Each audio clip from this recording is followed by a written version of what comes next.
Hello. Good morning everyone. Good afternoon everyone. Yes, good afternoon, good afternoon. कैसे हैं सारे बच्चे? Good afternoon. वैसे तो आज बेटा एवोल्यूशन होना था, लेकिन शाम को 5 बजे। फिर मैंने कहा विष्णु सर को आज ज़्यादा लंबा टाइम चाहिए था, उनका कोई लेंदी चैप्टर है। तो उन्होंने कहा मैम आप मॉर्निंग में कर लो क्लास। मैंने कहा मॉर्निंग में करेंगे तो कोई छोटा चैप्टर उठाना पड़ेगा, बिकॉज कुछ कंडीशंस ऐसी बन रही थी। तो मैंने कहा ठीक है, आज हम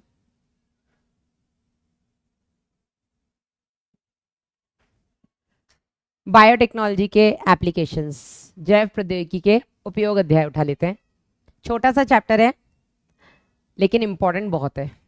उसमें एक नया टॉपिक ऐड कर दिया गया है, माइक्रोकल्चर, माइक्रो प्रोपगेशन, सोमैटिक हाइब्रिडाइजेशन। वो भी बेटा आज मैं आपको करवा दूंगी, ठीक है? यस। तो जल्दी से बेटा थम्स अप दीजिए। आ गए हैं बच्चे? और इस चैप्टर की इम्पोर्टेंस क्या है ये आप सबको पता है बेटा। आपको बताया गया है कि इस चैप्टर से आपके नीट में 3 से 4 प्रश्न बनते हैं, ठीक है? कल भी मैंने इसकी कहानी आपको सुनाई थी, ठीक है? कितनी देर लगनी चाहिए इस चैप्टर को करने में, ये आप मुझे बता दीजिए। कुछ बच्चे लिख रहे हैं मैडम 2 घंटे, ठीक है। और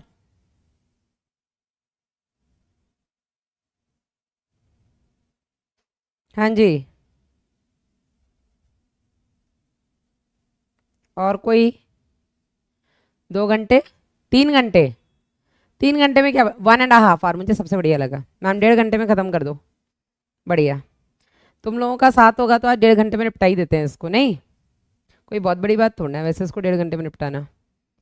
इजी सा चैप्टर है, लिमिटेड सी चीज़ें इसमें पढ़नी है, ज़्यादा हमें इसमें कुछ पढ़ना नहीं है। तो 1.5 घंटे में हम निपटा सकते हैं, नॉट अ बिग डील। चलिए, रेडी? सो हम टारगेट लेकर के चलते हैं 2 आवर्स का। इस चैप्टर में टारगेट हम रखते हैं बेटा 2 आवर्स का।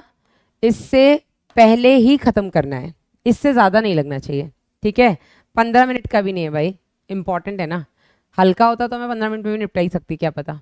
लेकिन बोला मैंने इंपॉर्टेंट चैप्टर है, बढ़िया छोटा चैप्टर है, लेकिन यहाँ से क्वेश्चन ज़्यादा आते हैं। इंपॉर्टेंट होने की वजह से हर चीज़ को कवर करना ज़रूरी है। तो क्या क्या पढ़ने वाले हैं इस चैप्टर में, जल्दी से बात करते हैं। पहले बात करेंगे परिचय की, फिर हम बात करेंगे हरित जैव प्रौद्योगिकी, यानी कि कृषि के क्षेत्र में जैव प्रौद्योगिकी के क्या उपयोग हैं। क्या हो गया भाई, क्या चल रहा है ये? इसके बाद बेटा हम बात करेंगे चिकित्सा के क्षेत्र में जैव प्रौद्योगिकी के क्या उपयोग हैं। फिर हम बात करेंगे पारजीनी जंतु की, जिनको हम बोलते हैं ट्रांसजेनिक एनिमल्स। इसके बाद बेटा हम बात करेंगे नैतिक मुद्दे की, और उसके साथ ही PYQs हम करेंगे 10, और इस चैप्टर को करेंगे खत्म। शुरू करते हैं बेटा। सबसे पहले हथियार आपके सामने तैयार है, NCERT notes, pen, pencil, marker, जो भी आप रखते हैं। हथियार तैयार है तो जल्दी से एक बार थम्स अप करिए, और हम फिर शुरू करते हैं चैप्टर को। हाँ जी, नमस्कार, गुड आफ्टरनून, वालेकुम अस्सलाम। यस, नमस्ते। बस बेटा जो समय कटना था कट गया, अब समय आ चुका है फैकल्टी रिवील का। कौन है ये? एक मिनट पहले इनको देखूं, ये कौन है भाई? कौन है ये?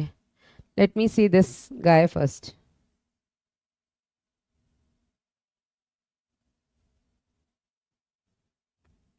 चला गया? देख लेते हैं, चलिए थम्स अप आ गया आपकी तरफ से। हेलो? हेलो, ये एनी डेस्क पे आप कनेक्ट करना चाह रहे हैं क्या? क्या है? हेलो? ये एनी डेस्क पे आप कनेक्ट करना चाह रहे हैं क्या बार बार क्लास में? ए,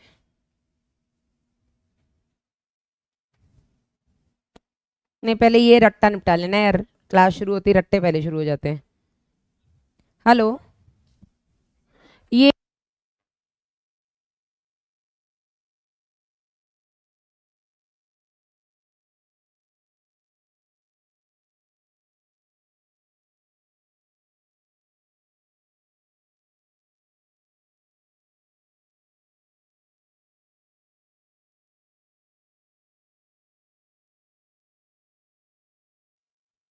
चलिए,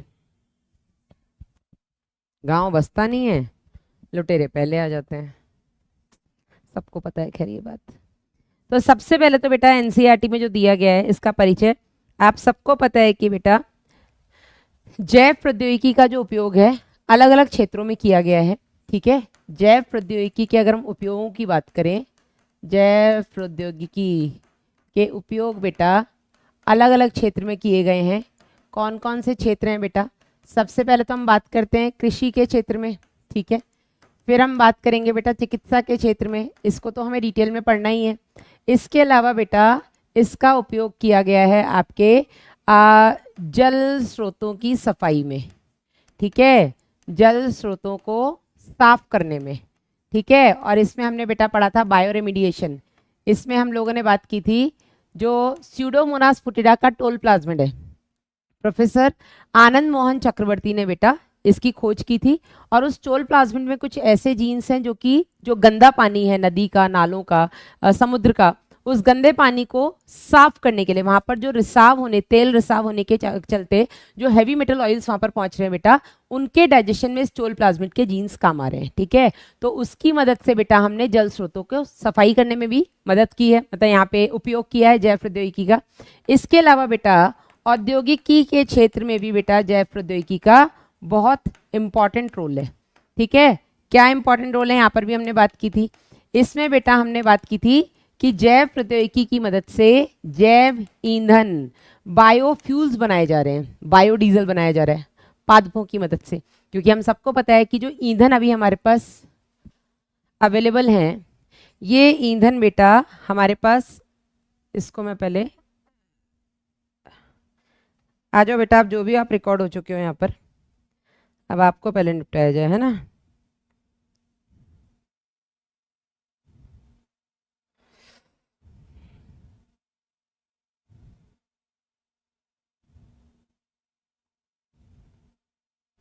चले, तो जो ईंधन अभी हमारे पास, जो फॉसिल फ्यूल्स, जो जीवाश्मिक ईंधन हमारे पास जो उपलब्ध है, हमें पता है कि उनका लिमिटेड टाइम ही अब बचा है। ठीक है, बहुत ज्यादा सालों तक, जितने साल वो चल गए उतने सालों तक के लिए अब वो बचे नहीं है। ठीक है, तो उनको खत्म होने से रोकने के लिए या उनके खत्म होने से पहले हमें कोई अल्टरनेटिव सोर्स ऑफ एनर्जी ढूंढना पड़ेगा, और उसके लिए हमने जैव प्रौद्योगिकी का उपयोग करके पादपों की मदद से डीजल वगैरह बनाना शुरू किया है, और इसको हम बोलते हैं जैव ईंधन। ठीक है ना। अब इसमें हमें बेटा डिटेल में बात करनी है कृषि की और चिकित्सा की। बायो रेमिडिएशन के बारे में आपका डिटेल में नहीं है क्लास में। और बेटा इसके अलावा आपका अगर हम बात करें जैव ईंधन का, ये भी डिटेल में आपके एनसीईआरटी में नहीं है। अब हम बात करेंगे बेटा कि जैव प्रौद्योगिकी में अनुसंधान क्षेत्र कौन कौन से हैं, कहाँ कहाँ पर अभी भी आप रिसर्च कर सकते हैं। तो इसके जैव प्रौद्योगिकी में अगर हम देखें अनुसंधान, अनुसंधान यानी कि रिसर्च एरिया कौन कौन से हैं, कहाँ कहाँ पर अभी भी रिसर्च किए जा सकते हैं जैव प्रौद्योगिकी के लिए। तो अनुसंधान क्षेत्र बेटा 3 है। सबसे पहला है अच्छे से अच्छे उत्प्रेरक ढूंढना। ठीक है, सबसे पहला क्या है, वैसे तो कई सारे उत्प्रेरक हमें पता है, उत्प्रेरक यानी कि एंजाइम्स। ठीक है, ऐसे तो हमें कई सारे एंजाइम्स पता है, कई सारे की खोज हो चुकी है, लेकिन कई सारों की खोज अभी भी बाकी है। तो आप अच्छे से अच्छे उत्प्रेरक ढूंढिए। दूसरा, जो उत्प्रेरक हैं बेटा, उन उत्प्रेरकों के लिए अच्छी से अच्छी परिस्थितियों का अनुसंधान करिए या उन पर अनुसंधान ढूंढिए। ठीक है, उत्प्रेरकों के लिए इष्टतम परिस्थितियां, हमें ये पता है कि उत्प्रेरक जो होते हैं वो कुछ विशिष्ट परिस्थिति पर, कौन है ये, मैं क्लास एंड कर दूं, क्या चाहता है क्या ये लड़का, क्लास एंड कर दूं मैं, this is what you want.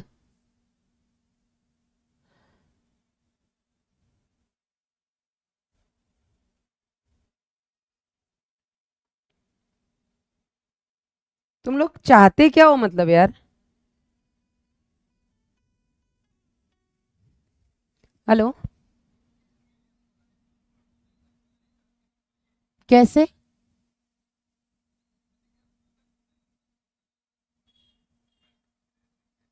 अभी मैं क्या करूं इसमें,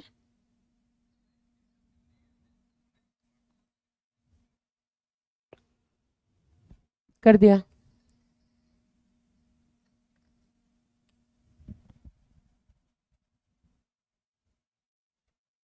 लो कर लो, क्या करना है प्रभु।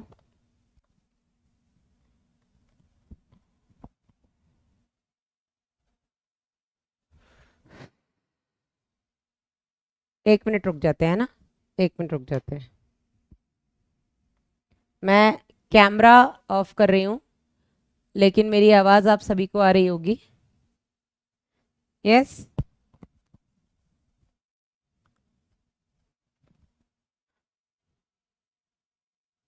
मैंने कैमरा ऑफ कर दिया, आपको जो करना है इमीडिएट कर लो। हाँ जी, तो कैमरा ऑफ है, लेकिन बेटा आपको मेरी आवाज़ आ रही है। इसको पहले जो आया है इसको निपटाना ज़रूरी है ना, आप सबको पता है। गाली दो मैम बस दिल से तो आ चुकी हैं, हम मुंह से नहीं दे सकते। जिस ओहदे पे बैठे हैं थोड़ा उसकी इज्जत ज़रूरी है, मुझे भी और आपको भी। बाकी जो भी है वो समझ तो जाना ही चाहिए अब तक। डन, बेस्ट हो गया। चलिए बस एक मिनट मुझे दे दीजिए, हम स्टार्ट करते हैं। डन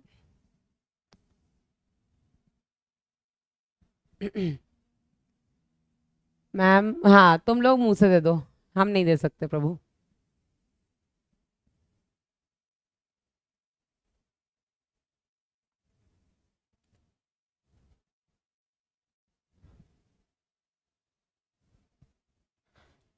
हम्म,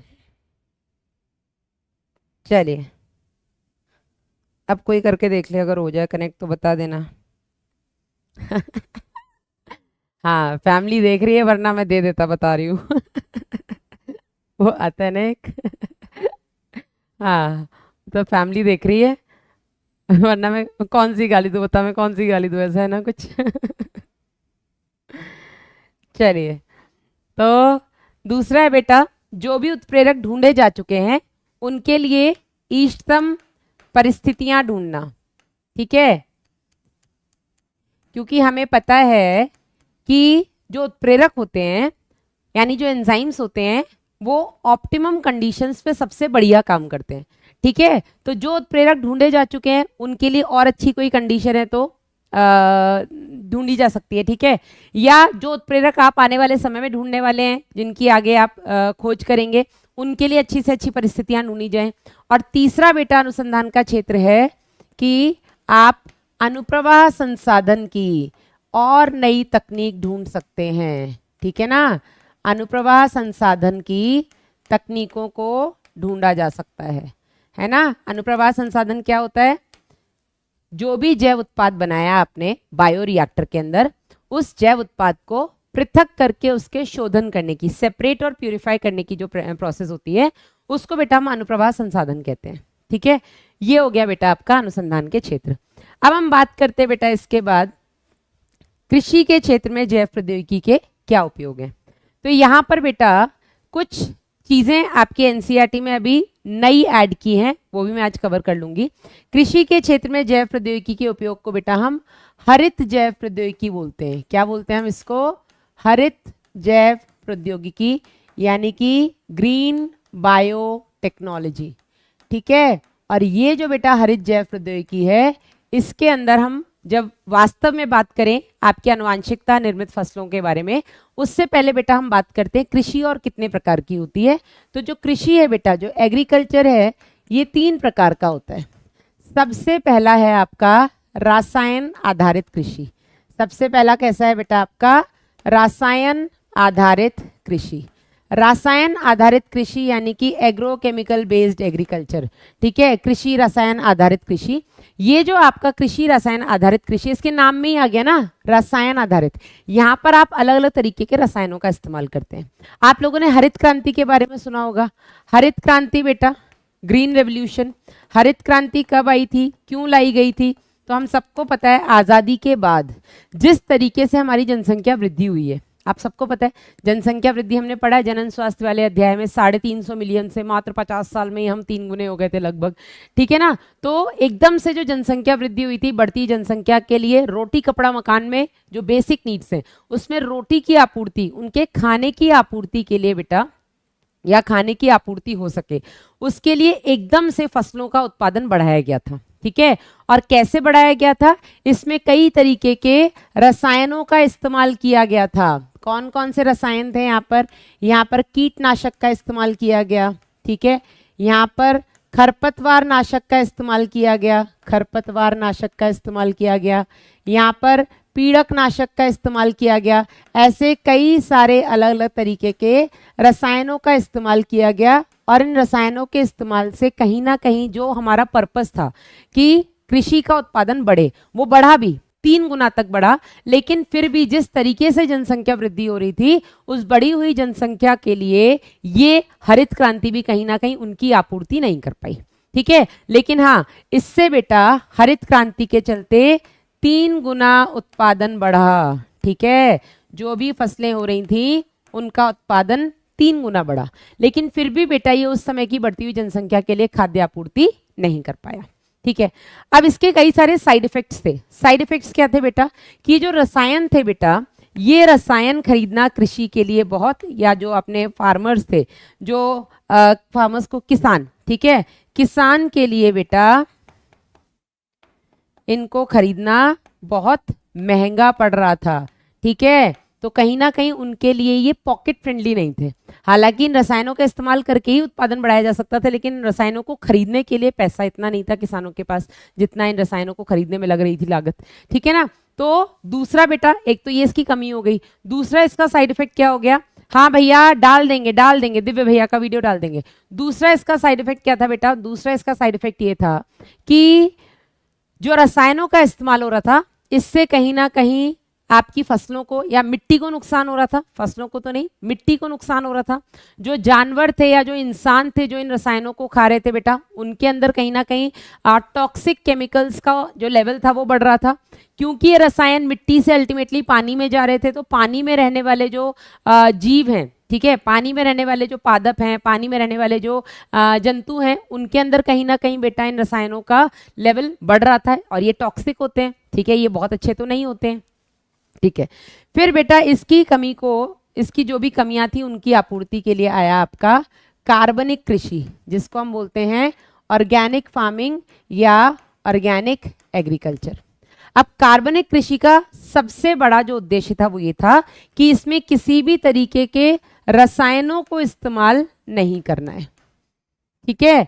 यहाँ पर प्राकृतिक तरीके से हमें उत्पादन को बढ़ाना है। बस इसमें यह था कि इसमें जो लेबर था, जो मतलब किसान की मेहनत थी, वो बहुत ज़्यादा बढ़ गई थी, ठीक है। और मेहनत बढ़ने के कारण कहीं ना कहीं इनके दाम बढ़ गए थे, इन फसलों से होने वाले जो उत्पादन थे, जो भी प्रोडक्ट्स बन रहे थे, उनके दाम बढ़ गए थे और उस बढ़ी हुई कीमतों पे खरीदना लोगों के लिए मुश्किल हो रहा था, ठीक है। लेकिन इसका फायदा ये था कि इसमें कोई भी हार्मफुल केमिकल नहीं था। डन। इसके बाद बेटा आया आपका आनुवांशिकता रूपांतरित फसल आधारित कृषि, ठीक है। आनुवांशिकतः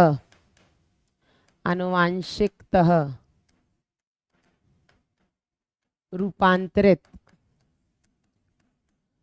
फसल आधारित कृषि, और वो फसलें बेटा जिनका आनुवांशिक रूपांतरण हो चुका है, इनको बेटा हम बोलते हैं जीएम क्रॉप्स, ठीक है। जीएम क्रॉप्स का मतलब है जेनेटिकली मॉडिफाइड फसलें, ठीक है। ये क्या हो गए आपके जेनेटिकली मॉडिफाइड फसलें, ठीक है, जेनेटिकली मॉडिफाइड क्रॉप्स। अब जेनेटिकली मॉडिफाइड क्रॉप्स के क्या फायदे हैं, तो एनसीईआरटी में 5 फायदे लिखे हुए हैं। कौन कौन से, सबसे पहला बेटा सामान्य फसलों की तुलना में इनकी जो अजैव प्रतिबल हैं, ठीक है, अजैव प्रतिबल को सहने की इनकी जो क्षमता है वो ज्यादा है। तो ये अजैव प्रतिबल के लिए अधिक सहिष्णु है, ठीक है, सहिष्णु अधिक है, ठीक है। अजैविक प्रतिबलों को सहने की, बाढ़ आ गई, ओले पड़ गए, सूखा पड़ गया, ठीक है, तो उन प्रतिबलों को, उन स्ट्रेसेस को सहने की इन फसलों की क्षमता जो होती है सामान्य फसलों की तुलना में ज्यादा होती है।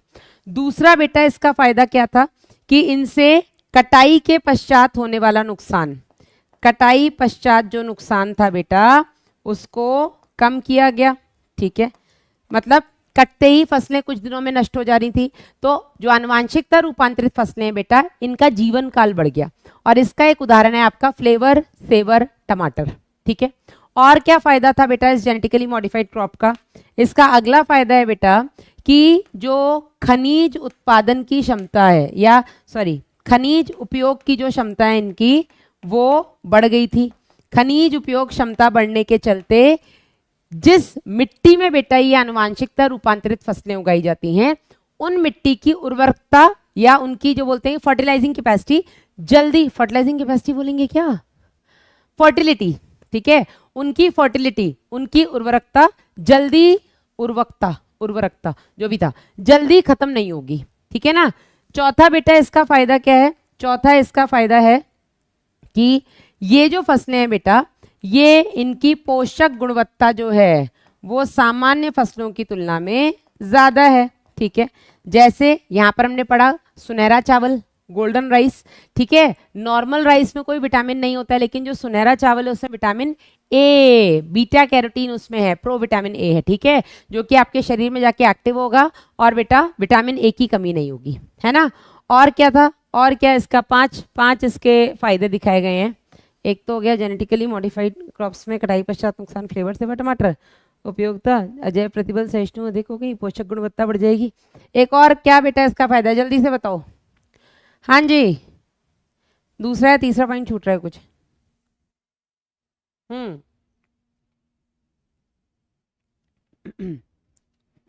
यस, हाँ और बोलो। गोल्डन राइस तो देख लिया मैंने, और बोलो जल्दी। यस,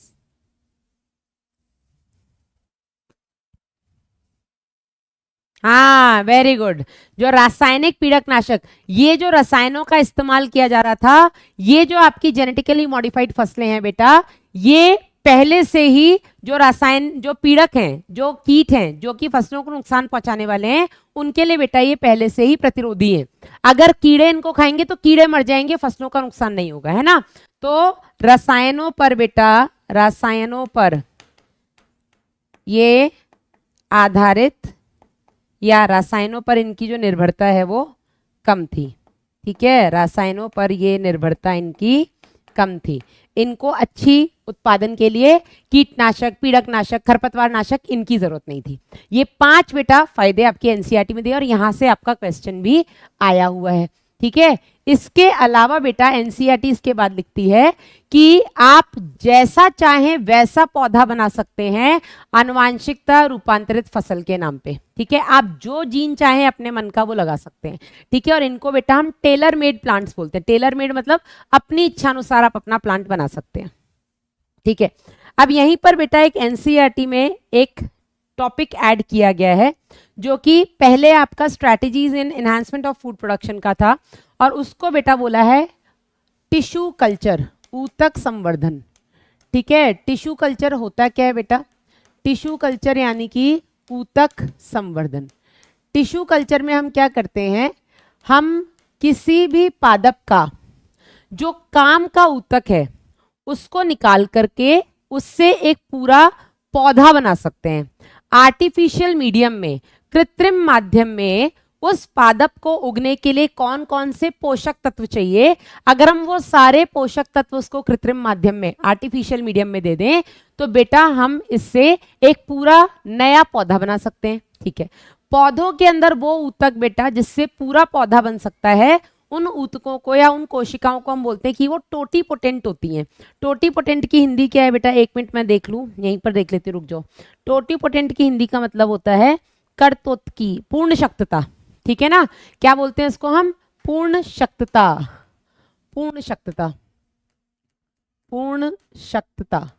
सही लिख रही हूँ? टोटीपोटेंसी बोलते हैं इसको, आप बता सकते हैं मुझे, क्योंकि मैंने तो हिंदी में ही पढ़ा है अभी एनसीईआरटी को, तो मुझे यही समझ में आया कि ये टोटीपोटेंसी ही होगा। ठीक है ना, सही है, सही जा रहे हैं? ठीक है, तो टिश्यू कल्चर क्या होता है बेटा? टिश्यू कल्चर में हम पादप का कोई भी छोटा सा ऊतक निकाल करके उसको हम आर्टिफिशियल मीडियम में, आर्टिफिशियल मतलब कि कृत्रिम माध्यम में जो भी जरूरी पोषक तत्व हैं हम वो सारे पोषक तत्व दे देंगे और उन सभी पोषक तत्व को देने से हम उस एक ऊतक से पूरा पौधा बना सकते हैं। ठीक है, और ये जो पूरा पौधा बन रहा है बेटा, ये पूरा पौधा बनाने की जो ऊतक की क्षमता है उसको बेटा हम बोलते हैं टोटीपोटेंसी यानी कि पूर्ण शक्तता। ठीक है, अब यहां पर हमने देखा कि हम आर्टिफिशियल माध्यम में जो हम कृत्रिम माध्यम दे रहे हैं, यहाँ पे जो हम कृत्रिम माध्यम दे रहे हैं यहाँ पर बेटा हमें जरूरी पोषक तत्व देने हैं। ठीक है, यहाँ पर हमें जरूरी पोषक तत्व प्रदान करने हैं और इन जरूरी पोषक तत्वों में सबसे इंपॉर्टेंट क्या है बेटा, सबसे इंपॉर्टेंट है इसमें सुक्रोज। ठीक है, सुक्रोज के अलावा बेटा इनको जो भी विटामिन चाहिए वो देने पड़ेंगे। विटामिन के अलावा बेटा इनको हॉर्मोन्स चाहिए। हॉर्मोन्स कौन से चाहिए बेटा आपको पता है, ऑक्सीन चाहिए, साइटोकाइनिन चाहिए, जिबरलिन्स चाहिए, साइटोकाइनिन, ठीक है, जिबरलिन चाहिए, जिबरलिन। ठीक है, तो ये सब कुछ बेटा अगर हम उसको कृत्रिम माध्यम में देंगे तो हम उस छोटे से ऊतक से एक जैसे कई सारे पौधे बना सकते हैं। 1950 में बेटा इस टेक्निक को लाया गया था और इस टेक्निक में हम क्या करते हैं, हम टोटीपोटेंसी क्या होता है, वह ऊतक जिससे पूर्ण पादप बनाया जा सके। ठीक है, बनाया जा सके, उस ऊतक को बेटा हम बोलते हैं कि उसमें पूर्ण शक्तता है यानी कि टोटीपोटेंसी की क्षमता है। फिर हमने देखा कि यहां पर जो भी 1000 पौधे बन रहे हैं, सपोज मैंने एक कल्चर मीडियम में ऐसे पौधे बनाए, ठीक है, और एक ऊतक जो भी था बेटा जिसको हमने इस कल्चर मीडियम में डाला, ये क्या है आपका कल्चर मीडियम है, ठीक है, संवर्धन माध्यम है, और इस एक मीडियम में बेटा इस एक को डालने के बाद हमने ऐसे 1000 पौधे बना लिए। ठीक है, ये 1000 पौधे बेटा सारे के सारे आपस में भी एक जैसे थे और जो पेरेंट था वह ऊतक जिससे ये बने हैं ये सारे के सारे बेटा आपस में समान थे और इनको बेटा हम बोलते हैं सोमा क्लोन। क्या बोलते हैं इसको, इसको हम बोलते हैं सोमा क्लोन्स। ठीक है, इनको हम क्या बोलते हैं, सोमा क्लोन। तो सोमा क्लोन का क्या मतलब है बेटा, सोमा क्लोन का मतलब, क्लोन मतलब बिल्कुल एग्जैक्ट कॉपी जो सारे के सारे एक जैसे दिखते हैं। ठीक है, तो सोमा क्लोन मतलब क्या है, सोमा क्लोन मतलब जो भी हमने पेरेंट ऊतक लिया उससे हमने अगर 1000 पौधे बनाए, 1000 के 1000 पौधे एक जैसे, ठीक है ना, तो इनको हम बोलते हैं सोमा क्लोन्स। अब इसका फायदा क्या है बेटा, इसका फायदा ये है, सपोज कि मैंने 1000 बीज लिए, 1000 बीजों को मैंने अपने खेत में डाला, अब 1000 के 1000 बीज पादप में बन जाए या पौधे बने, 1000 के 1000 बीज में उससे पौधा बने, इसकी कोई गारंटी नहीं है। ठीक है, हो सकता है कोई बीज फटे ही ना, ठीक है, बीज का फूटना बोलते हैं ना, हो सकता है कोई बीज फूटे ही ना, उससे पौधा निकले ही ना, तो 1000 में से सपोज मेरे मतलब ऐसे मान लो 40-50 बीज ऐसे ही खराब हो गए कि उससे पौधा ही नहीं बना।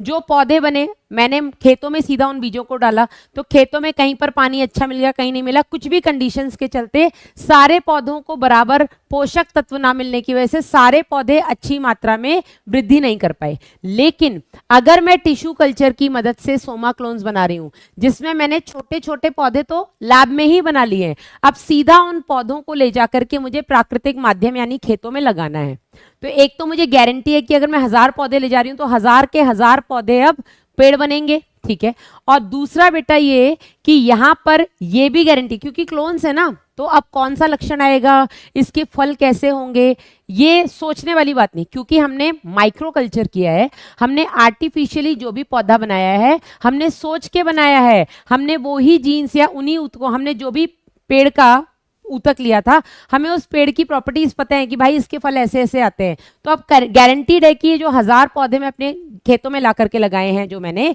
ये गारंटी है कि सारे के सारे पौधे में वैसे ही जब ये पेड़ बनेंगे तो वैसे ही फल आएंगे जिससे मैंने इसको निकाला है। ठीक है, अब टिश्यू कल्चर में बेटा जो टिश्यू में लेती हूँ इस पौधे से इसको बेटा हम बोलते हैं एक्सप्लांट बोलते हैं, ठीक है। हिंदी में इसको क्या बोलते हैं एक्सप्लांट को? हाँ, हिंदी में क्या बोलते हैं इस एक्सप्लांट को? करतोतकी बोलते हैं, करतोतकी बोलते हैं, क्या बोलते हैं? करतोतकी, सही बोल रही हूँ? जो मैंने टिश्यू निकाला उसको मैं करतोतकी बोलूंगी। सही है यहां तक? हाँ जी, यहां तक कोई डाउट किसी को?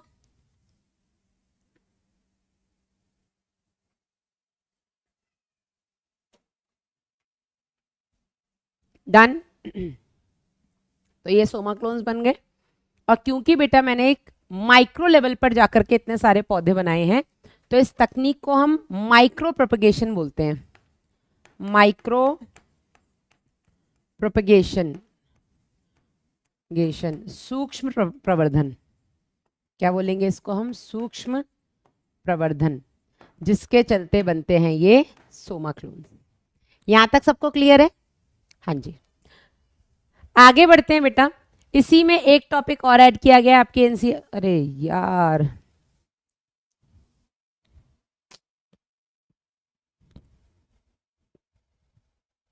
क्या हो रहा है? एक मिनट, है ना।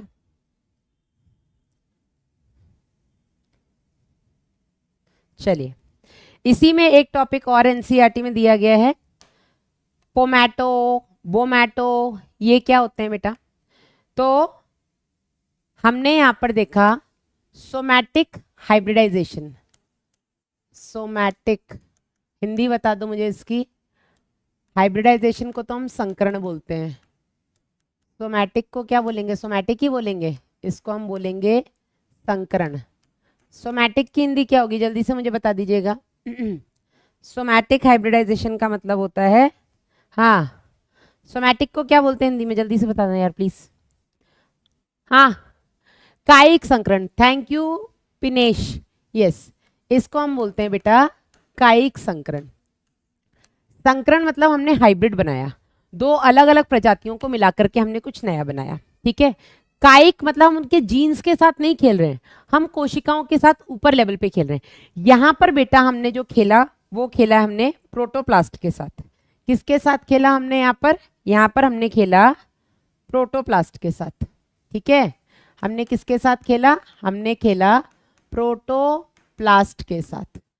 प्रोटोप्लास्ट कैसे मिला हमें? हमने क्या किया, एक ये जो पादप कोशिका है, इस पादप कोशिका की कोशिका भित्ति किसकी बनी होती है? आप सबको पता है, इसकी कोशिका भित्ति बनी होती है बेटा सेलुलोज और पेक्टिन की, ठीक है।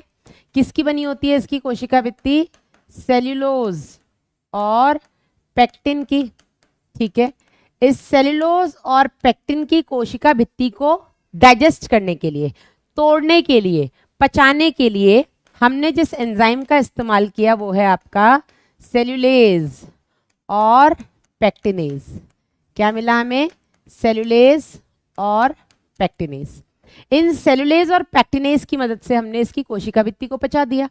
अब इसकी जो प्रोटोप्लास्ट बचा, हमने दो पौधों के प्रोटोप्लास्ट को आपस में मिलाया, ठीक है। एक टाइप ए हो गया, दूसरा टाइप बी हो गया। टाइप ए हमने यहाँ पर लिया बेटा आलू, जिसको हम बोलेंगे पोटैटो, ठीक है। और टाइप बी हमने जो लिया बेटा वो था आपका टमाटर, मतलब कि टोमेटो, ठीक है। आलू और टमाटर, इन दोनों के प्रोटोप्लास्ट को हमने आपस में मिलाया, ठीक है। इन दोनों के प्रोटोप्लास्ट हमने इन दोनों को आपस में मिलाया, जिसके चलते बेटा हमें क्या मिला? इसके चलते हमें मिला बेटा पोमैटो, ठीक है। इसके चलते हमें क्या मिला? हमें मिला पोमैटो, पोमैटो, ठीक है।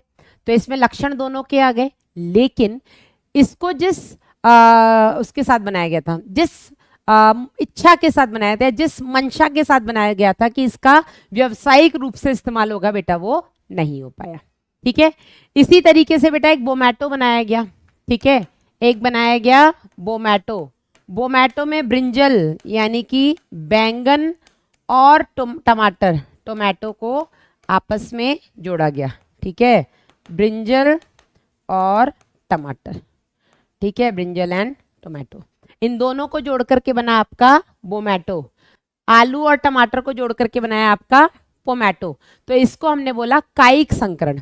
यहां पर हमने दोनों के सोमैटिक सेल्स आपस में मिलाए और उनको मिलाने के चलते जो नई कोशिका बनी उसको बेटा बोला गया कायिक संकरण, सोमैटिक हाइब्रिडाइजेशन। क्लियर है? यस, यही था जो मैंने अब तक नहीं पढ़ाया था। चलिए, बैच में आपको एसपी सर ने पढ़ाया है। आगे बढ़ते हैं बेटा। कृषि के क्षेत्र में जैव प्रौद्योगिकी के उपयोग में सबसे पहले हम देखेंगे आपका बीटी कपास, ठीक है। सबसे पहले हम क्या देखेंगे बेटा? सबसे पहले आया आपका बीटी कपास। छोटी छोटी सी चीजें हैं, बस आपको इतना पता होना चाहिए कि बीटी, हाँ, इंग्लिश जैसा हो गया, इंग्लिश और हिंदी मिला करके, या हिंदी और इंग्लिश मिला के इंग्लिश, ऐसे ही पोटैटो और टोमेटो मिला के पोमेटो, ठीक है।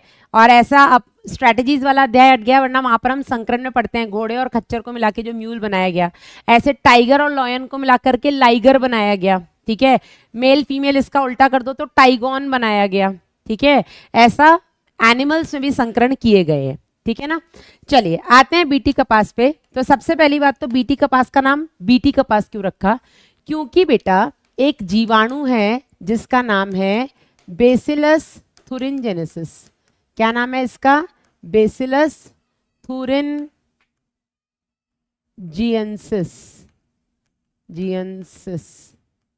ठीक है। ये जो बेटा बेसिलस थुरिनजेनेसिस है, इस थुरिन, ठीक है, इस बेसिलस थुरिनजेनेसिस के पास एक प्रॉपर्टी है, इसके पास एक क्राइजीन है। क्या है बेटा?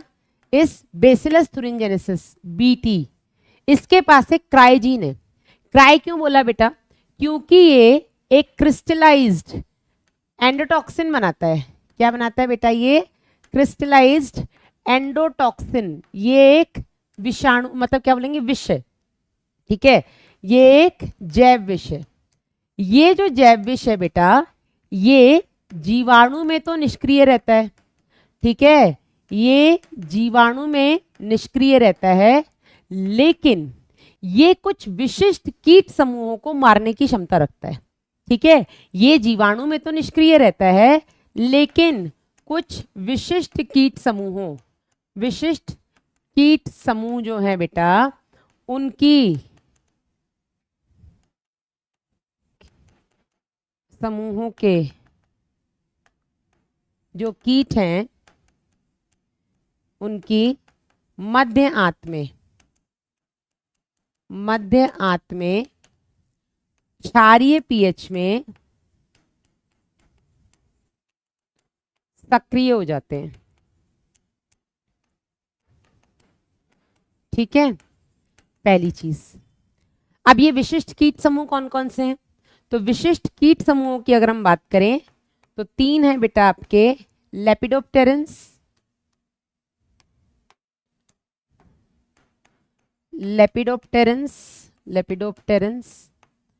कोलियोप्टेरन्स, और तीसरे हो गए बेटा आपके डिप्टेरन्स। ये 3 बेटा कीट समूह है, ठीक है, जिनमें अगर हम कोलियोप्टेरन्स की बात करें, इसमें कौन कौन से कीड़े आते हैं? यहां से क्वेश्चन आ सकता है। कोलियोप्टेरन्स में कौन कौन से बेटा कीड़े आते हैं? लेपिडोप्टेरन्स में और डिप्टेरन्स में। तो डिप्टेरन्स में तो बेटा आपके घर के मक्खी मच्छर हो गए, ठीक है, मक्खी हो गए, मच्छर हो गए, ठीक है। कोलियोप्टेरन्स में बेटा भृंग हो गए, जिनको हम बीटल्स बोल देते हैं। क्या बोल देते हैं? बीटल्स। बोलो, वो जो काली और लाल धारी वाले होते हैं, ठीक है। लेपिडोप्टेरन्स में बेटा आर्मी बडवर्म हो गए, तंबाकू की सैनिक कीड़ा जिनको हम बोलते हैं, ठीक है, इनको हम क्या बोलते हैं? सैनिक कीड़ा। इसके अलावा बेटा इसमें हो गए आपके टोबैको बडवर्म, ठीक है, तंबाकू का जो कलिका कीड़ा होता है, तंबाकू का कलिका कीड़ा, ये सब आ गए बेटा आपके लेपिडोप्टेरन्स में, ठीक है। तो ये 3 कीट समूह, इनके अंदर जो कीट आते हैं बेटा, इनको मारने की क्षमता रखता है आपका ये क्रिस्टलाइज्ड एंडोटॉक्सिन, ठीक है। ये जो क्रिस्टलाइज्ड एंडोटॉक्सिन है, ये बेसिलस थुरिनजेनेसिस को नहीं मारता। क्यों नहीं मारता बेटा? क्योंकि जीवाणु में निष्क्रिय रहता है। आ चुका क्वेश्चन है। लेकिन ये कुछ विशिष्ट कीटों को मारता है, क्योंकि उन विशिष्ट कीटों की मध्य आंत में जाते ही बेटा इनको क्षारीय पीएच मिलता है। क्षारीय पीएच में ये सक्रिय हो जाते हैं। कौन कौन से विशिष्ट कीट समूह है? Lepidopterans, coleopterans, dipterans. लेपिडोप्टेरेंस में आपका सैनिक कीड़ा, तंबाकू कली का कीड़ा आ जाता है। कोलियोप्टेरेंस में आपका भृंग, बीटल्स आ जाते हैं। और आपके डिप्टेरेंस में मक्खी मच्छर आ जाते हैं। ठीक है, अब ये जो बेटा जीवाणु है बेसिलस थुरिनजेनेसिस, हमने क्या किया बेटा? हमने इसका क्राइजीन निकाला, लेकिन एक ही क्राइजीन सारे कीटों को तो नहीं मारेगा। ये क्राइजीन कौन सा हम किस में डालेंगे, ये दो चीजों पर निर्भर करता है। ठीक है, क्राइजीन दो बातों पर निर्भर करता है। किस पर निर्भर करता है बेटा? सबसे पहला तो ये निर्भर करता है कि आप कौन सी फसल में इस जीन को ऐड कर रहे हो, और उस फसल को काटना, नुकसान पहुंचाने वाला कीट कौन सा है। ठीक है, कौन से समूह का कीट है बेटा? इन दो बातों पर निर्भर करता है कि आप कौन सा क्राइजीन निकालोगे।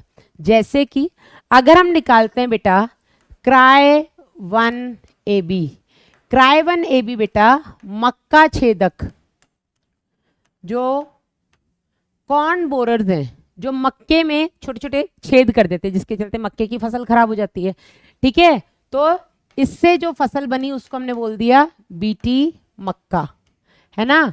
और जो दूसरा जीन है बेटा क्राई2AB और क्राई1AC, इन दोनों को हम मतलब इस्तेमाल करते हैं कपास मुकुल कृमि को मारने के लिए। और ये जो बेटा कपास मुकुल कृमि मारने के लिए हम जो फसल बना रहे हैं, इसी को हम बोलते हैं बीटी कपास। डन। कैसे काम करता है ये क्रिस्टलाइज्ड एंडोटॉक्सिन? तो आप ये जान लीजिए बेटा, जब भी सपोज ये आपका बीटी कपास है, ठीक है, इस बीटी कपास को जब भी आपका कपास मुकुल कृमि इसको खाने आएगा, तो इस बीटी कपास, क्योंकि बीटी कपास है बेटा, तो इसके पास आपका क्रिस्टलाइज्ड एंडोटॉक्सिन बना हुआ रखा है। ठीक है, लेकिन ये बेटा अभी निष्क्रिय अवस्था में है।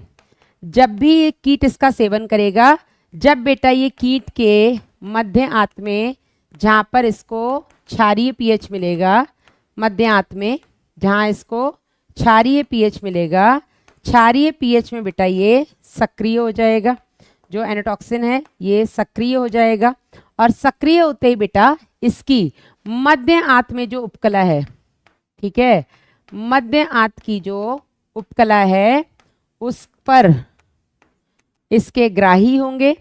उन विशिष्ट ग्राही से बेटा ये जुड़ेगा, उपकला पर विशिष्ट ग्राही से जुड़ना।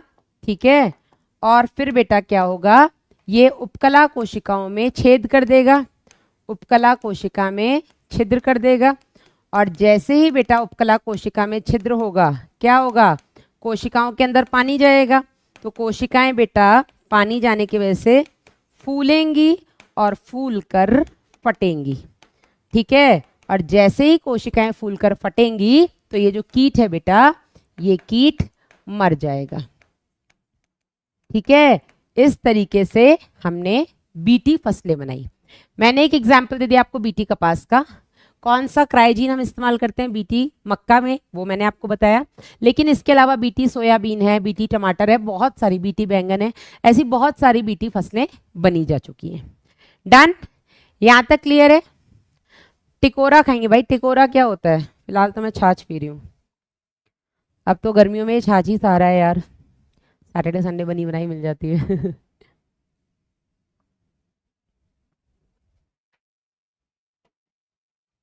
Yes, done. चलो बीटी का पास आगे बढ़ते हैं बेटा। दूसरा है इसमें आपका पीड़क प्रतिरोधी पौधे। ठीक है, पीड़क प्रतिरोधी पौधे की अगर हम बात करें, केवल एनसीईआरटी बताऊंगी, डिटेल में क्लास में ऑलरेडी पढ़ा चुकी हूँ। पीड़क प्रतिरोधी पौधे की अगर हम बात करें बेटा, तो हमने बनाया तंबाकू। ठीक है, तंबाकू का पौधा जो होता है बेटा, इसको एक गोल कृमि निमेटोड, जिसका नाम है मेलोइडोगनी इनकोग्निशिया, ठीक है, एक गोल कृमि है बेटा, निमेटोड जिसको हम बोलते हैं, मतलब निमेटोड, गोल कृमि, राउंडवर्म, एस्केलमेंथिस, निमेटलमेंथिस सब एक हैं, ठीक है। ये निमेटोड है जिसका नाम है मेलोइडोगनी इनकॉग्निशिया, मेलोइडोगनी इनकॉग्निशिया। ये जो बेटा मेलोइडोगनी इनकॉग्निशिया है, ये तंबाकू के कौन से भाग को प्रभावित करता है? नीट का क्वेश्चन है बेटा। ये तंबाकू के जड़ों को, तंबाकू पौधे की जड़ों को प्रभावित करता है, और उन जड़ों में बेटा ये गांठें बना देता है, ठीक है। जड़ों में गांठें बन जाती है, जिसके चलते क्या होता है बेटा, जो तंबाकू का पौधा है वो वृद्धि नहीं कर पाता है, ठीक है। तंबाकू का पौधा वृद्धि नहीं कर पाता है, जिसकी वजह से तंबाकू पौधे की वृद्धि नहीं हो पाती, रुक जाती है, ठीक है। अब हमने क्या किया, हमने ऐसा तंबाकू का पौधा बनाया जो इस मेलोइडोगनी इनकॉग्निशिया नाम के नेमेटोड के लिए रेजिस्टेंट हो चुका है। अब उसको कोई फर्क नहीं पड़ रहा, आ जाए 1 आ जाए 10 आ जाए। हमने बेटा इसके प्रतिरोधी बनाने के लिए हमने जिस तकनीक का इस्तेमाल किया उसका नाम है आरएनए अंतरक्षेप या आरएनए इंटरफेरेंस। इसको बेटा हम जीन साइलेंसिंग के नाम से भी जानते हैं। किस नाम से जानते हैं? Gene silencing.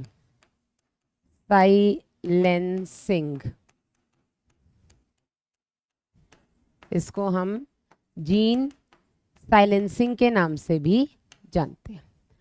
आरएनए अंतरक्षेप बेटा जो है, ये सभी ससीम केंद्र की जो कोशिकाएं, जो यूकैरियोटिक सेल्स है बेटा, उनमें बेटा ये एक तरीके से देखा जाए तो डिफेंस मैकेनिज्म की तरह उपस्थित है या पाई जाती है ये तकनीक, ठीक है ना। ये जो आरएनए इंटरफेरेंस है बेटा, ये सभी यूकैरियोटिक कोशिकाओं में, सभी ससीम केंद्र की है, यूकैरियोटिक कोशिकाओं में, सेल्स में प्रतिरक्षा या क्या बोलेंगे, डिफेंस में उपस्थित होती है, ठीक है। सभी यूकैरियोटिक सेल्स में, ससीम केंद्र की कोशिकाओं में आरएनए इंटरफेरेंस तकनीक जो है वो उपस्थित है। क्यों उपस्थित है? अपने आप को बचाने के लिए। उनके अंदर एक तरीके से डिफेंस मैकेनिज्म है ये, ठीक है। कैसे डिफेंस करती है, कैसे बेटा ये काम करती है? तो इसमें बेटा होता क्या है, बहुत सिंपल सा है इसका मैकेनिज्म, बहुत डिटेल में अब मैं नहीं पढ़ाऊंगी, जो मैंने क्लास में पढ़ाया है। ये क्या करती है, डीएनए से एमआरएनए जो बनता है, ठीक है, एमआरएनए को हम बोलते हैं दूत आरएनए, ठीक है। ये हो गया आपका मैसेंजर आरएनए, ठीक है। डीएनए से ये दूत आरएनए तो बनने देगी, लेकिन ये आरएनए से प्रोटीन नहीं बनने देती, ठीक है। ये आरएनए से प्रोटीन बनने की प्रक्रिया को रोकती है, नहीं बनने देती। कैसे नहीं बनने देती बेटा? तो ये डीएनए से एमआरएनए, डीएनए अपना कैसा है बेटा, डीएनए अपना डबल स्ट्रैंडेड है, आरएनए अपना सिंगल स्ट्रैंडेड है, और इससे बनता है प्रोटीन। लेकिन ये जीन साइलेंसिंग तकनीक में क्या होता है, जो मैसेंजर आरएनए है, ये मैसेंजर आरएनए जो कि आइडियली सिंगल स्ट्रैंडेड होता है, एक रज्जुकी होता है, जीन साइलेंसिंग में या आरएनए इंटरफेरेंस तकनीक में इसको डबल स्ट्रैंडेड कर दिया जाता है, ठीक है। इसको डबल स्ट्रैंडेड कर दिया जाता है, और जैसे ही बेटा ये डबल स्ट्रैंडेड हुआ, अब बेटा ये आरएनए प्रोटीन नहीं बना पाएगा, और आरएनए प्रोटीन नहीं बना पाएगा मतलब इस जीन को यहीं चुपचाप करके बैठा, बस चुपचाप बैठ जा, साइलेंट, आवाज नहीं निकलनी चाहिए। इसको हमने बोल दिया जीन साइलेंसिंग, मतलब ट्रांसलेशन होने से रोका जाता है। अब ट्रांसलेशन होने से रोका कैसे जाता है?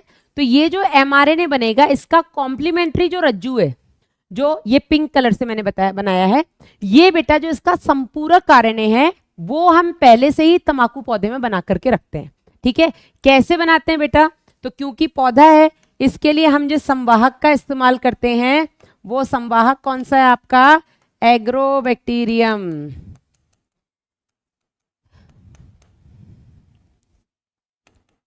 एग्रोबैक्टीरियम ट्यूमीफेशियंस, ठीक है। तो एग्रोबैक्टीरियम ट्यूमीफेशियंस नाम का जो आपका जीवाणु है, हमने पढ़ा था इसके पास टीआई प्लाज्मिड होता है, ट्यूमर इंड्यूसिंग प्लाज्मिड, ठीक है। हम उसका इस्तेमाल करके इसके अंदर अपना वांछित जीन भेज देते हैं। कौन सा वांछित जीन है बेटा? ये डीएनए का वो भाग जो कि इसके अंदर जाकर के तंबाकू पौधे की जड़ों में जाकर के ट्यूमर यानी कि अर्बुद कॉज करने वाला है। हम वो जीन निकाल करके बेटा इस एग्रोबैक्टीरियम ट्यूमिफेशियन के टीआई प्लाज्मिड की मदद से पहले ही तंबाकू पौधे में भेज देते हैं। इस तरीके से भेजते हैं कि जब वो डीएनए से आरएनए बनाए तो डबल स्ट्रैंडेड आरएनए बनाए, द्विरज्जु की आरएनए बनाए।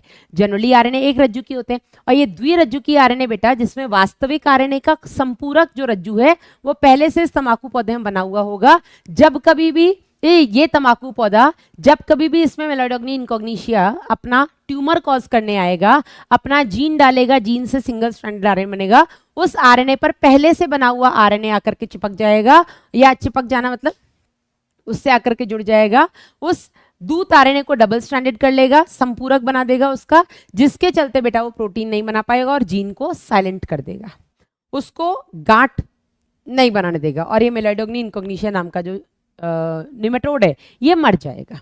समझे या नहीं?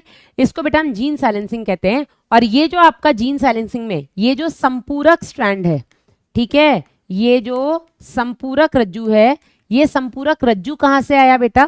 तो इस संपूरक रज्जु का जो सोर्स होता है ससीम केंद्र की कोशिकाओं में, या तो बेटा वो पहले से किसी संक्रमित विषाणु का कोई आनुवांशिक पदार्थ हो सकता है, या बेटा ट्रांसपोजोन्स होते हैं। नीट 2022 का क्वेश्चन है, ठीक है ना। ट्रांसपोजोन्स जिनको हम मोबाइल जेनेटिक मटेरियल कहते हैं, ठीक है ना। तो ये जो बेटा आपका संपूरक रज्जु है ये कहां से आया? ये या तो किसी पहले से संक्रमित विषाणु का सोर्स आरएनए हो सकता है, या बेटा ये आपका ट्रांसपोजोन्स हो सकते हैं। क्या हो सकते हैं? ट्रांसपोजोन्स, ठीक है। मोबाइल जंपिंग जीन्स भी इनको हम बोल देते हैं, मोबाइल जेनेटिक मटेरियल, ठीक है। बस इतना ही है। क्या क्वेश्चन आ सकता है कि तंबाकू के पौधे की कौन से भाग को प्रभावित करता है? जड़ को प्रभावित करता है। कौन सा नेमेटोड प्रभावित करता है? मेलाडोग्नी इनकॉग्निशिया करता है। किस तरीके से उसको शांत किया जाता है? तो बेटा जीन साइलेंसिंग तकनीक है जिसमें ट्रांसपोजोन्स की मदद से बेटा हम संपूरक आरएनए बना देते हैं, जो भी उस दूत आरएनए का संपूरक स्ट्रैंड बना देते हैं, और संपूरक स्ट्रैंड उससे जुड़ते ही बेटा वो प्रोटीन नहीं बना पाएगा, तो अपने आप को एक्सप्रेस नहीं करेगा, ट्यूमर नहीं कॉज कर पाएगा, तो तंबाकू का पौधा सेफ है और नेमेटोड मर जाएगा। बस बाकी डिटेल में मैंने आपको इसके बारे में क्लास में पढ़ाया, पर नीट में वो सब आपको नहीं आएगा, ठीक है। तंबाकू के पौधों की जड़ों में आप यहाँ देख ही सकते हैं गांठ। बात करते हैं चिकित्सा के क्षेत्र में जैव प्रौद्योगिकी का क्या उपयोग है, जिसको हम लाल जैव प्रौद्योगिकी कहते हैं। तो चिकित्सा के क्षेत्र में बेटा अगर हम बात करें जैव प्रौद्योगिकी की, तो आज की डेट में सबसे पहले आपको ये पता होना चाहिए विश्व भर में, ठीक है, विश्व भर में आनुवांशिकतः निर्मित औषधियां लगभग 30 बन चुकी हैं। कितनी बन चुकी हैं? ऐसी मेडिसिन्स जिनमें ये बायोटेक्नोलॉजी का इस्तेमाल किया गया है, ऐसी 30 बन चुकी हैं। और इनमें से बेटा 12 तो भारत में विपणित हो रही हैं, यानी कि इस्तेमाल की जा रही हैं, ठीक है। इन 30 में से 12 ऐसी आनुवांशिकता निर्मित औषधियां हैं जिनको भारत में इस्तेमाल किया जा रहा है, ठीक है। आगे बढ़ते हैं बेटा। सबसे पहले बात करें आनुवांशिकता निर्मित इंसुलिन की। तो इंसुलिन की कमी से होता क्या, आप सबको पता होना चाहिए, है ना। इंसुलिन की कमी से क्या होता है भाई साहब? डायबिटीज मेलाइटस, यस, जिसको हम बोलते हैं मधुमेह, है ना। डायबिटीज मेलाइटस होता है। ये इंसुलिन बनता कहाँ है बेटा?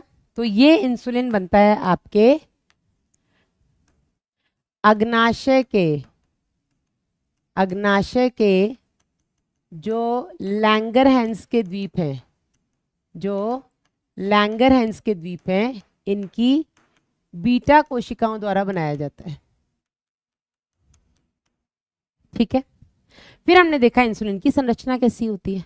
तो इंसुलिन की संरचना बेटा जब हमने देखी तो हमने देखा कि शुरुआत में जो इंसुलिन बनता है तो वो प्रो इंसुलिन के फॉर्म में बनता है। किस फॉर्म में बनता है? प्रो इंसुलिन यानी कि इनएक्टिव। प्रो इंसुलिन कैसा होता है बेटा, ये निष्क्रिय होता है, ठीक है। और जब ये सक्रिय होता है तब ये बनाता है इंसुलिन। तो जब इंसुलिन बनता है तो निष्क्रिय रूप में बनता है, जिसको हम प्रो इंसुलिन या प्राक इंसुलिन कहते हैं, और जब ये सक्रिय होता है तब जाके हम इसको इंसुलिन कहते हैं। प्राक इंसुलिन और इंसुलिन में फर्क ये है बेटा कि प्राक इंसुलिन में 3 पॉलीपेप्टाइड चेन्स होती हैं, 1 2, और इन दोनों को आपस में जोड़ने का काम करती है ये तीसरी चेन। जबकि आपके इंसुलिन में केवल 2 चेन्स होती हैं, 1 और 2, ए और बी। प्रो इंसुलिन में ए, बी और सी, 3 पॉलीपेप्टाइड चेन्स होती हैं, ठीक है। किसमें कितने अमीनो एसिड्स होते हैं आप छोड़ सकते हैं, एनसीईआरटी में नहीं दिया है, पर मैंने आपको बताया है ए में 21, बी में 30, सी में 33, ठीक है। और इंसुलिन में कितने होते हैं, 51, ए में 21 और बी में 30, ठीक है। तो ए में कितने, 21 और बी में 30, सी में बेटा 33 अमीनो अम्ल होते हैं पॉलीपेप्टाइड श्रृंखला में। हमें क्या करना है बेटा, अच्छा शुरुआत में क्या होता था, मधुमेह के रोगियों को अगर हमें इंसुलिन देना है तो हम क्या करते थे, स्लॉटर हाउसेस जहां पर जानवरों को काटा जाता है, हम उनके अग्नाशय से निकाल करके इंसुलिन मधुमेह के रोगियों को इंजेक्शन से दे देते थे, ठीक है। लेकिन उसके तो कई सारे साइड इफेक्ट्स हैं, पारंपरिक जैव प्रौद्योगिकी है ना, उसके तो कई सारे साइड इफेक्ट्स हो गए। क्या साइड इफेक्ट्स हो गए भाई साहब, सबसे पहले तो यही हो गया कि आप किसी का और का निकाल के दे रहे हो तो एलर्जी कॉज कर सकता है, उसके साथ कोई दूसरा अवांछित प्रोटीन वगैरह भी हमारे मनुष्य में इंजेक्ट हो सकता है, ठीक है। तो उन सब की कमी को दूर करने के लिए 1983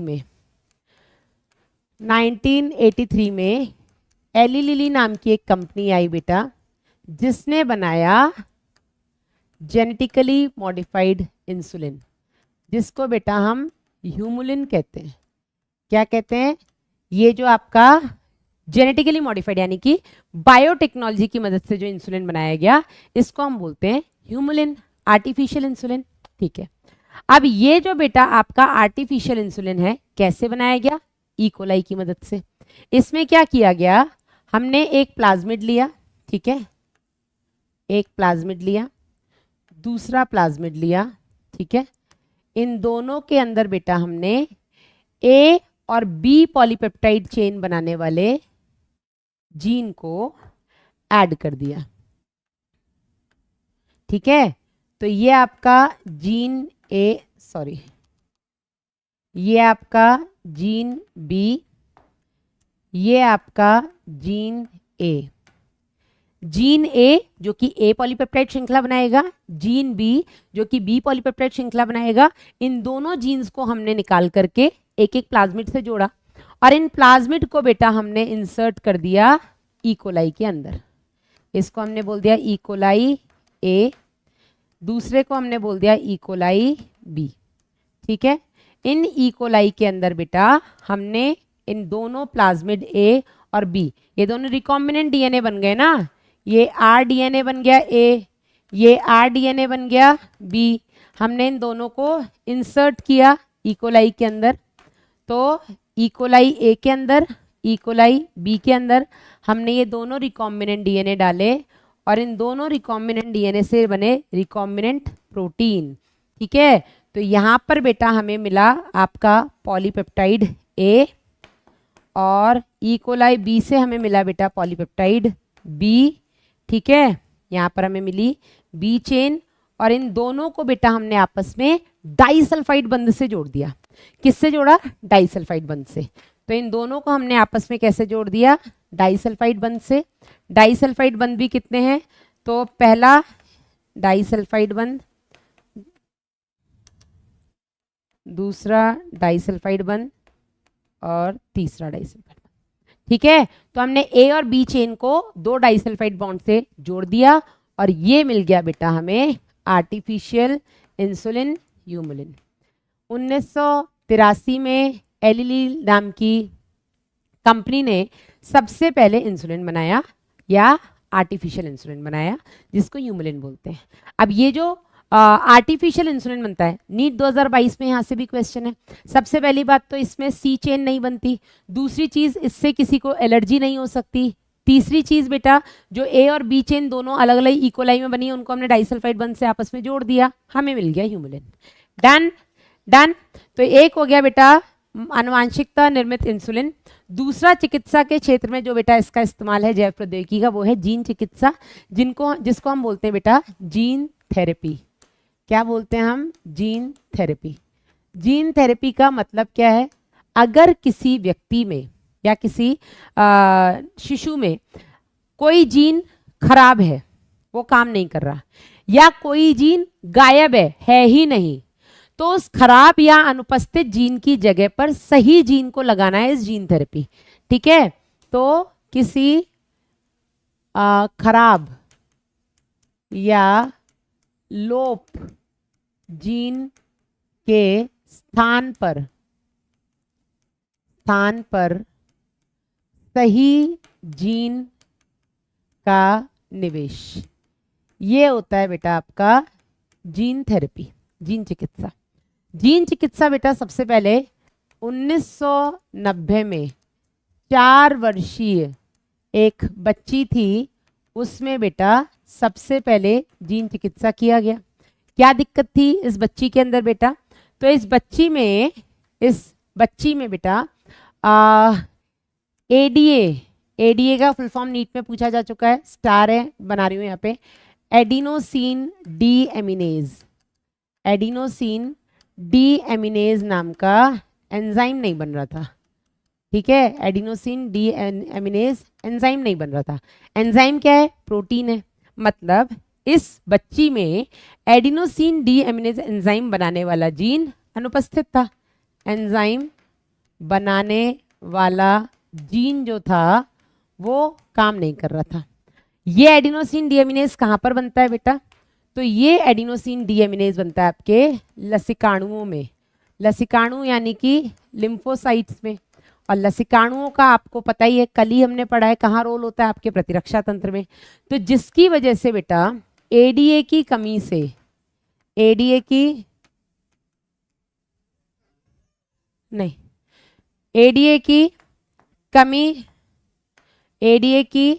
कमी होने के कारण इस बच्ची का जो इम्यून सिस्टम था वो बहुत कमजोर था। ठीक है, severe combined immuno deficiency, SCID, severe combined immuno deficiency से ये बच्ची जो थी वो ग्रसित थी। ठीक है, उसका ओवरऑल प्रतिरक्षा तंत्र जो था वो बहुत ही वीक था। क्या बोल रहा है अभी मैम? क्या हम बैम्बू प्लांट का जीन सैंडलवुड में लगाकर पॉसिबल है? करके देख लो, बायोटेक में तो कुछ भी पॉसिबल है भाई, कोशिश तो करो। ठीक है, अब इस बच्ची में एडीए की कमी थी जो कि लसिकाणुओं में पाया जाता है। एडीए बनाने वाला इसमें जीन नहीं था और जिसकी वजह से इसका जो प्रतिरक्षा तंत्र था वो ओवरऑल बहुत वीक था। ठीक है, इसका प्रतिरक्षा तंत्र काम ही नहीं कर रहा था, लसिकाणुओं में एडीए नहीं था। अब जब पता लगा इस बच्ची के पैदा होने के बाद, 4 साल की थी ये बच्ची, अब इसका उपचार किया गया। तो इस कंडीशन में बेटा उपचार जो थे वो 2 तरीके के थे। एक तो थे अस्थायी उपचार जो टेम्पररी थे, टेम्पररी मतलब ये कुछ समय तक ही काम कर सकते हैं, और एक था बेटा स्थायी उपचार। जीन थेरेपी में जो स्थायी उपचार है, जो परमानेंट उपचार है बेटा, वो केवल एक है। अगर भ्रूणीय अवस्था में पता लग जाए इस बच्ची में कोई जीन गायब है या इस बच्ची में कोई जीन सही से काम नहीं करेगा, तो बेटा प्रारंभिक भ्रूणीय अवस्था में ही जीन का निवेश करवा दिया जाए। प्रारंभिक भ्रूणीय अवस्था में। इसीलिए बेटा आज की डेट में प्रेगनेंसी के दौरान ही सारे टेस्ट कर लिए जाते हैं, बच्चे में कोई आनुवांशिक विकार तो नहीं है। ठीक है, प्रारंभिक भ्रूणीय अवस्था में ही जो एंजाइम है बनाने वाला जीन, उसका बनाने वाले जीन का निवेश कर दिया जाए, वो बेटा बेस्ट है और वो परमानेंट है। एक बार निवेश हो गया भ्रूणीय अवस्था में, तो अभी तो कोशिकाएं बन रही है ना, तो सारी कोशिकाओं में जाएगा, जहां पर भी अस्थि मज्जा वगैरह जहां पे भी ये लसिकाणु बनेगा। लेकिन अब बच्ची पैदा हो गई, अब क्या किया जाए? तो पैदा होने के बाद बेटा जो पहला लाइन ऑफ ट्रीटमेंट है वो है बेटा, हम यहाँ पर क्या कर सकते हैं, हम अस्थि मज्जा प्रत्यारोपण कर सकते हैं, बोन मैरो ट्रांसप्लांटेशन कर सकते हैं, क्योंकि बोन मैरो के अंदर ही तो जीन ये आपका लसिकाणु बनेंगे। तो अगर हम उसमें कोई सामान्य अस्थि मज्जा डालेंगे तो सामान्य अस्थि मज्जा के अंदर सामान्य लसिकाणु बनेंगे, सामान्य लसिकाणुओं के अंदर सामान्य ये एडीए भी होगा, तो उसका प्रतिरक्षा तंत्र काम करेगा, ठीक है। लेकिन ये भी परमानेंट सोल्यूशन नहीं है। दूसरा बेटा हमारे पास क्या है, हमारे पास है एंजाइम प्रतिस्थापन थेरेपी, एंजाइम प्रतिस्थापन, एंजाइम रिप्लेसमेंट थेरेपी। इसमें हम क्या करेंगे, हम डायरेक्ट एंजाइम उस बच्ची के अंदर निवेश कर सकते हैं, उसकी कोशिकाओं में, ठीक है। इसमें बेटा हम क्या करते हैं, हम बच्ची के जो लसिकाणु हैं उनको बाहर निकालेंगे, ठीक है, लसिकाणु को बाहर निकालेंगे। बाहर निकालने के बाद इन लसिकाणुओं में पश्च विषाणु की मदद से, संवाहक कौन होगा, अगर मुझे जंतु कोशिका में अगर अपने वांछित जीन को भेजना तो पश्च विषाणु का इस्तेमाल करेंगे, रेट्रोवायरस का इस्तेमाल करेंगे। तो पश्च विषाणु की मदद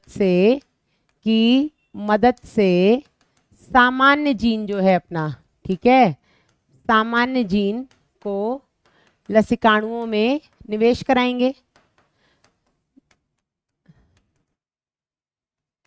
प्रवेश कराएंगे, जिसके चलते बेटा लसिकाणु में एंजाइम बनेंगे। अगर जीन है तो लसिकाणु में एंजाइम भी बनेंगे ही बनेंगे, ठीक है। और लसिकाणुओं को बाहर निकाल करके इसका हम संवर्धन करेंगे, संवर्धन मतलब इनका हम गुणन करेंगे, ठीक है। और जब लसिकाणुओं में एंजाइम बनने लग जाएगा तो इसको बेटा हम वापस से बच्ची के शरीर में इसका प्रवेश करा देंगे, बच्ची के शरीर में इन लसिकाणुओं का प्रवेश करा देंगे। लेकिन हम सबको पता है बेटा लसिकाणुओं का जीवन काल तो बहुत छोटा होता है, मात्र कुछ दिन का। तो ये बेटा हमें पता है लसिकाणु कोशिकाएं जो हैं बेटा ये अमर नहीं है। ऐसा तो है नहीं कि एक बार लसिकाणु में दे दिया तो अब ये जिंदगी भर के लिए हो गया, नहीं। इनका जीवन काल तो मात्र 7 दिन का, इनका जो जीवन काल है वो मात्र कितना है, 7 से 10 दिन मान लो। तो हर 7-8 दिन में आपको इस थेरेपी को रिपीट करना पड़ेगा, ठीक है। चलिए आगे बढ़ते हैं बेटा। और चिकित्सा के क्षेत्र में क्या इसका इस्तेमाल है, तो आणविक निदान यानी कि मॉलिक्यूलर डायग्नोसिस में। सामान्य अगर कोई रोग हुआ है बेटा तो कैसे, जब तक आपको रोग का पता नहीं लगेगा तब तक आप उसका उपचार नहीं कर सकते, ट्रीटमेंट नहीं कर सकते। रोगों के उपचार के लिए या रोगों का, किसी भी रोग का सही उपचार करने के लिए सही समय पर उस रोग का पता होना जरूरी है। तो रोग का पता लगाने के लिए हम अलग अलग डायग्नोस्टिक टेस्ट लगाते हैं। जैसे हमने कल पढ़ा था टाइफाइड के लिए हम विडाल टेस्ट लगाते हैं, ठीक है। हमने ये भी पढ़ा था बेटा एलाइजा लगाते हैं हम एड्स के लिए, ठीक है। हमने पीसीआर पढ़ा था बायोटेक वाले चैप्टर में कि हम इसकी मदद से भी जीन संवर्धन कर सकते हैं, जो भी आपका वांछित जीन है उसका, ठीक है। और आप इससे अध्ययन कर सकते हैं किसी भी जीन संबंधी रोग का। आणविक निदान में बेटा खतरनाक बीमारी जैसे कि कैंसर, एड्स, इनका शुरुआती अवस्था में पता लगाने के लिए आपका जो पारंपरिक निदान विधियां हैं, जैसे कि ब्लड टेस्ट कर लो, यूरिन टेस्ट कर लो, स्टूल टेस्ट कर लो, सीरम टेस्ट कर लो, ये बेटा पारंपरिक विधियां हैं। और पारंपरिक विधियों के सहारे हम खतरनाक बीमारियों को, जैसे आनुवांशिक जो विकार हैं, उनको शुरुआती अवस्था में पता नहीं लगा सकते। तो आणविक निदान बेटा आपके कैंसर, एड्स जैसे रोगों को या रोगों का प्रारंभिक अवस्था में पता लगाया जा सके, प्रारंभिक अवस्था में पता लगाया जा सके, इसके लिए बेटा आणविक निदान, आणविक मतलब कि हम यहाँ पर जैव अणु का अध्ययन करते हैं निदान करने के लिए, यानी कि डायग्नोसिस करने के लिए। अब आप कहोगे मैडम एड्स का तो आप पहले कितनी भी प्रारंभिक अवस्था में पता लगा लो, उपचार तो पॉसिबल नहीं है। हाँ उपचार पॉसिबल नहीं, लेकिन कम से कम पता तो लग जाएगा, तो हम समाज को तो उस व्यक्ति से बचा सकते हैं। अब जिसको एड्स है वो तो सोचेगा 10 और को कर दूं, ठीक है। तो हम समाज को तो जागरूक कर सकते हैं, भैया बच कर रहो, एटलीस्ट लैंगिक संबंध ना बनाएं आप, ब्लड कॉन्टैक्ट ना आने दें, बाकी साथ बैठ के खाओ पियो, कोई दिक्कत नहीं है, ठीक है। कई बार व्यक्ति को खुद ही नहीं पता होता है कि मुझे एड्स है, तो उस व्यक्ति को भी हम सतर्क कर देंगे कि आपको अपने जीवन काल में अब किस तरीके की जीवन शैली अपनानी है, ठीक है। इसके अलावा बेटा अगर कैंसर है तो कैंसर तो हम अर्ली स्टेज में अगर पता लग जाए तो पूरी तरीके से ट्रीट कर सकते हैं ना, उसको शरीर में फैलने से भी बचा सकते हैं, इसलिए आणविक निदान जरूरी है। अब आणविक निदान में बेटा एक तो आ गया आपका पीसीआर, ठीक है, जो हम ऑलरेडी पढ़ चुके हैं, पॉलीमरेज श्रृंखला अभिक्रिया। यहाँ पर हम क्या करते हैं, 3 स्टेप होता है आपका, डीनेचुरेशन, एनीलिंग और एक्सटेंशन, विकृतीकरण या निष्क्रियकरण, तापानुशीलन और प्रसार, जिसमें बेटा हम उच्च ताप देते हैं, पहले 1994 डीएनए के दोनों स्ट्रैंड्स को अलग करते हैं, फिर हम उन पे छोटे छोटे उपक्रामक लगा देते हैं तापानुशीलन में, और ये उपक्रामक हम आर्टिफिशियल लैब में बनाते हैं, ठीक है। उसके बाद बेटा प्रसार में हम टैक पॉलीमरेज नाम के एंजाइम से हम इसका प्रसार करवाते हैं, एक्सटेंशन करवाते हैं, जिसके चलते उसकी दोनों रज्जू पूरी हो जाती है। तो एक साइकिल में हमें एक डीएनए से 2 इसके कॉपीज मिल गई। ऐसे ही आप जैसे जैसे नंबर ऑफ साइकिल्स बनाते जाओगे, जो अमाउंट है वो भी डबल होता जाएगा, जो नंबर है डीएनए के वो दुगने होते जाएंगे। और इसका हमने पता लगाने के लिए बताया था 2 की पावर n। n क्या होगा, कितने चक्र में आपने पीसीआर लगा दिया, ये हमने पढ़ा था, ठीक है। दूसरा आ गया बेटा यहाँ पर एलाइजा। एलाइजा के बारे में आपकी एनसीईआरटी में ज़्यादा नहीं दिया है, लेकिन मैंने आपको पढ़ाया है।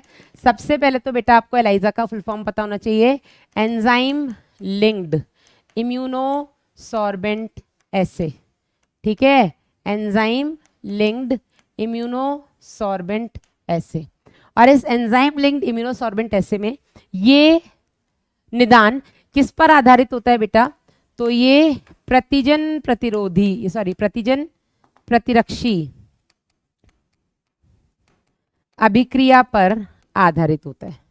इसका जो प्रिंसिपल होता है अभिक्रिया के सिद्धांत पर आधारित।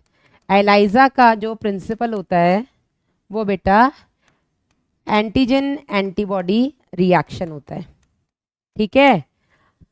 जो भी संक्रमित व्यक्ति है जिसको एचआईवी पॉजिटिव है, जिसके अंदर एचआईवी वायरस है, जिसको एड्स है बेटा, तो उसके अंदर या तो प्रतिजन हमें मिल जाएंगे या उस प्रतिजन से लड़ने वाले प्रतिरक्षी वो बना चुका होगा, तो उस प्रतिरक्षी की मदद से बेटा हम पता लगा सकते हैं उसको एड्स है या नहीं है, ठीक है।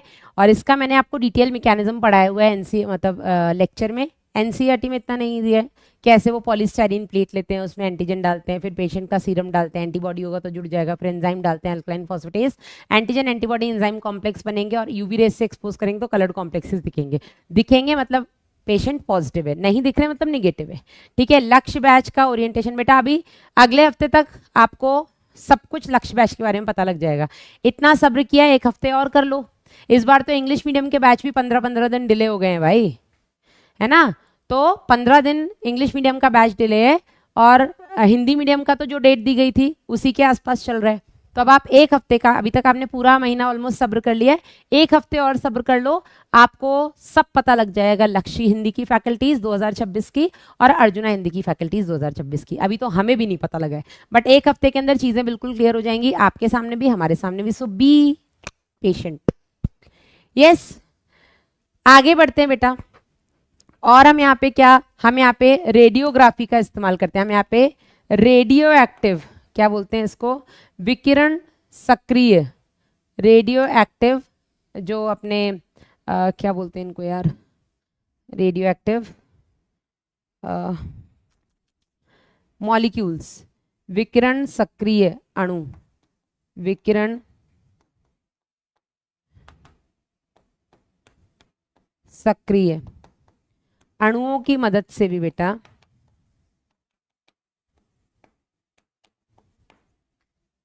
भी हम बीमारियों का पता लगा सकते हैं। कैंसर वगैरह जैसे बीमारी के डायग्नोसिस में रेडियो एक्टिव मॉलिक्यूल्स का इस्तेमाल होता है। रेडियोग्राफी से बेटा हम बीमारियों का पता लगाते हैं, ठीक है। आणविक निदान में फिलहाल इतना ही। इसके बाद हम बात करते हैं पारजीनी जंतु क्या होते हैं। इनको हम बोलते हैं ट्रांसजेनिक एनिमल्स। ट्रांसजेनिक ऐसे एनिमल्स होते हैं बेटा, वे जंतु जिनमें वांछित जीन का निवेश हो चुका है, जिनमें वांछित जीन का निवेश कराया जा चुका है बेटा, उनको हम बोलते हैं पारजीनी जंतु या जेनेटिकली मॉडिफाइड एनिमल्स, ठीक है। अब पारजीनी जंतु में बेटा अपने पास चूहे हैं, ठीक है, पारजीनी बंदर हैं, पारजीनी गाय है, पारजीनी भेड़ है, पारजीनी कुत्ते हैं, पारजीनी मछली है, ठीक है, आदि कई सारे ऐसे पारजीनी जंतु हैं, लेकिन इन सभी में अगर हम बात करें तो 95% बेटा केवल पारजीनी चूहे हैं, ठीक है। अब पारजीनी जंतुओं का क्या उपयोग है बेटा, तो किसी भी रोग के अध्ययन में, ठीक है, पारजीनी जंतु के यूजेस क्या हैं, क्यों हम पारजीनी जंतु बनाते हैं, तो सबसे पहले तो बेटा इनका उपयोग हम करते हैं कारिकी के अध्ययन में, है ना, कारिकी के अध्ययन में। शरीर की सामान्य कारिकी कैसे होती है, कौन सा जीन हट जाएगा तो कौन सा काम रुक जाएगा, कौन सा जीन ऐड करते ही कौन सा काम अपना फिजियोलॉजिकल फंक्शन चल रहा है, ठीक है। रोगों के अध्ययन में, ठीक है, रोगों का अध्ययन किस तरीके से कौन से जीन से रोग फैल रहा है, कैंसर हो गया आपका, सिस्टिक फाइब्रोसिस हो गया आपका, ठीक है, ऐसे कई सारे रोग हैं, रूमेटॉइड अर्थराइटिस हो गया, जिनका अध्ययन बेटा पारजीनी जंतुओं की मदद से किया जा रहा है। इसके अलावा बेटा हमें जैविक उत्पाद अगर बनाने हैं, इसके लिए बेटा हमने कई सारे पारजीनी जंतु का इस्तेमाल किया बनाए हैं, जिसमें बेटा एक हो गया अपना पारजीनी भेड़, ठीक है। भेड़ में बेटा हमने अल्फा 1 एंटीट्रिप्सिन नाम का प्रोटीन बनाया है, और ये बेटा एम्फाइसीमा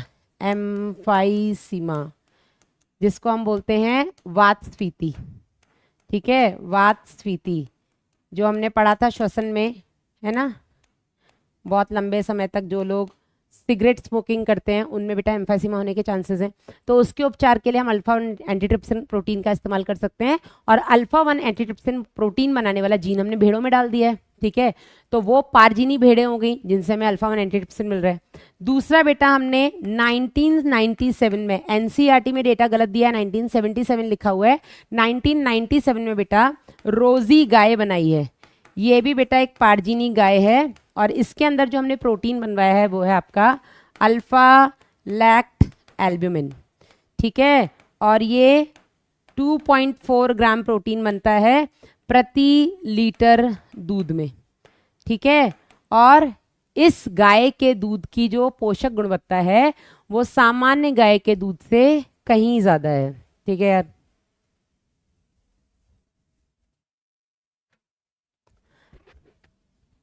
आगे बढ़ते हैं, तो ये हो गया आपका जैविक उत्पाद बनाने में हम पारजीनी जंतुओं का इस्तेमाल कर रहे हैं। इसके अलावा बेटा टीका सुरक्षा, जितने भी टीके बनते हैं, ठीक है, जितने भी वैक्सीन्स बनते हैं, उन वैक्सीन्स की सेफ्टी के लिए भी ट्रायल हम पहले इन चूहों पे लेते हैं, उनमें कोई दिक्कत नहीं है, उनमें दिक्कत, अच्छा घोड़े भी बनाए हैं हमने, ठीक है, कई सारे जीव बनाए हैं, ये मैंने कुछ बता दिए, ठीक है, तो पहले वो टीके चूहों में लगा के देखेंगे, उसमें ठीक चल रहा है तो हम बंदरों में लगाएंगे, उसमें ठीक चल रहा है फिर हम किसी घोड़े में क्या पता लगा दे, लास्ट में हम इंसानों में लगाते हैं, ठीक है, और अगर कुछ भी लक्षण चूहों में गलत दिखेगा तो उस टीके को वहीं रोक दिया जाएगा, फिर से उसका बनाना शुरू होगा, जो भी उसकी कमियां रही हैं उनको देख करके। इसके अलावा कोई भी रासायनिक सुरक्षा, कोई भी रसायन बनाया गया है बेटा, रसायन सुरक्षा, ठीक है, कोई भी केमिकल बनाया है, एंटीबायोटिक बनाया है, उन सबका बेटा टेस्टिंग पहले इन पारजीनी जंतुओं पर होती है, ठीक है, तो ये बेटा 5 यूजेस हैं पारजीनी जंतुओं के। आखिरी टॉपिक है आपकी एनसीईआरटी में नैतिक मुद्दे, जिसे हम बोलते हैं एथिकल इश्यूज। यहाँ पर कुछ चीजें आपको पता होनी चाहिए। सबसे पहले तो बेटा पेट से एथिकल इश्यूज, सबसे पहले तो आएगा आपका, इसमें आपको पता होना चाहिए एकस्व क्या होता है। एकस्व यानी कि पेटेंट, एकस्व मतलब कि पेटेंट।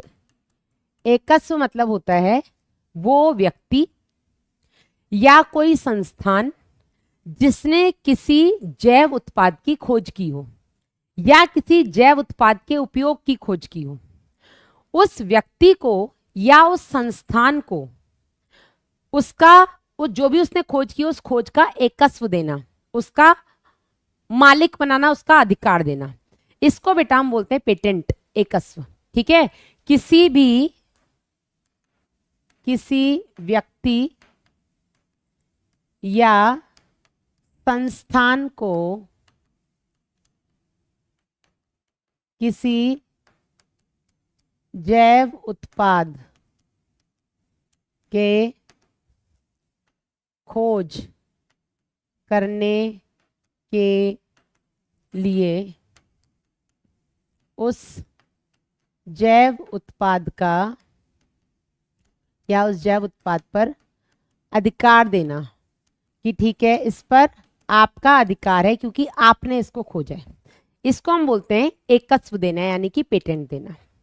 यदि उस जैव उत्पाद का इस्तेमाल उस व्यक्ति या उस संस्थान के परमिशन के बिना, जो कंपनसेटरी अमाउंट बनता है वो दिए बिना, अगर कोई दूसरा व्यक्ति या कोई दूसरा संस्थान ऐसे जैव उत्पाद का इस्तेमाल करता है बिना उसके एकस्व जिस कंपनी को या जिस व्यक्ति को प्राप्त है उसको कंपनसेटरी अमाउंट दिए बिना, उसकी परमिशन के बिना अगर उस जैव उत्पाद का कोई दूसरी कंपनी या व्यक्ति इस्तेमाल करता है तो इसको हम बोलते हैं जैव चोरी या बायो पायरेसी। क्या बोलते हैं? Bio piracy. ठीक है, ठीक है, समझ में आया? किसी भी व्यक्ति जिसको किसी जैव उत्पाद का एकस्व प्राप्त है या कोई संगठन जिसको किसी जैव उत्पाद का एकस्व प्राप्त है, उससे बिना परमिशन लिए बिना अगर कोई दूसरा व्यक्ति या संगठन उस जैव उत्पाद का इस्तेमाल करता है तो उसको हम जैव चोरी, इसको हम जैव चोरी भी बोल सकते हैं, बायो पायरेसी बोल सकते हैं। ठीक है, अब हमारे देश में वो संगठन बेटा जिसको ये अधिकार है, जो आपको आनुवांशिकता जो भी आप रिसर्च कर रहे हैं, अनुसंधान कर रहे हैं, उस अनुसंधान के लिए परमिशन देता है, उस संस्थान को हम बोलते हैं जेनेटिक इंजीनियरिंग अप्रूवल कमिटी। ठीक है, जेनेटिक, ये नीट 2019 में आ चुका क्वेश्चन है, 19 या 18 में आया था।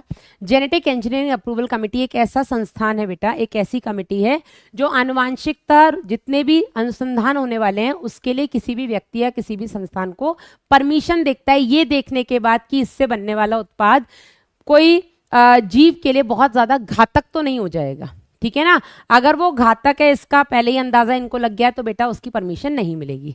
ठीक है, अब बायोपायरेसी के बेटा कुछ उदाहरण यहाँ पर आपको पता होने चाहिए। बायोपायरेसी के हमारे भारत में बासमती चावल की अगर हम बात करें, वैसे तो चावल की 2 लाख लगभग वैरायटीज हैं, भिन्नताएं विविधताएं हैं, जिसमें केवल बासमती चावल की, ठीक है, चावल की भारत में कितनी वैरायटीज हैं? लगभग 2 लाख किस्में हैं। ठीक है, और इन 2 लाख किस्मों से केवल 27 बासमती चावल की डॉक्यूमेंटेड वैरायटीज हैं। डॉक्यूमेंटेड वैरायटीज मतलब जिनका कागजों में उल्लेख है। ठीक है, अब एक अमेरिकन कंपनी थी राइसटेक, जिसको हम बोलते, मतलब राइसटेक जिसका नाम था, उस अमेरिकन कंपनी ने क्या किया, हमारे यहाँ से एक बासमती किस चीज के लिए फेमस है? बासमती की खुशबू, बासमती का स्वाद और बासमती का आकार। सामान्य चावल से लंबा चावल होता है, पतला चावल होता है, खुशबू इसकी अच्छी होती है, स्वाद इसका बाकियों से थोड़ा अलग होता है। तो बासमती अपनी खुशबू, स्वाद और आकार के लिए फेमस है। एक अमेरिकन कंपनी राइसटेक ने आकर के हमारे यहाँ से एक बासमती लेकर के कोई दूसरा ब्रीड, किसी सेमी ड्वार्फ से ब्रीड करा के एक नई किस्म बना करके अपने नाम पे पेटेंट ले लिया।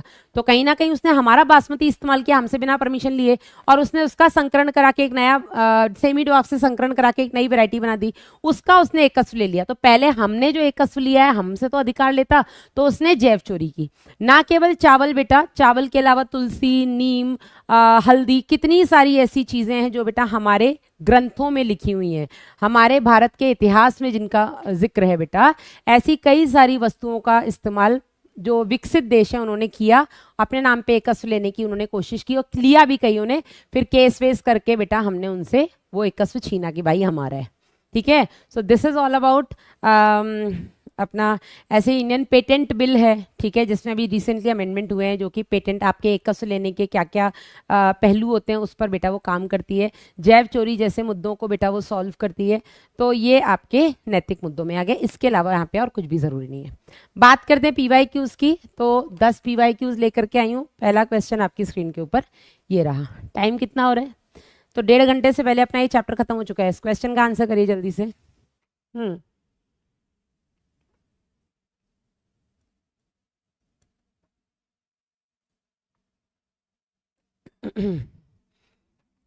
चलिए, पहला क्वेश्चन आपकी स्क्रीन के ऊपर ये रहा।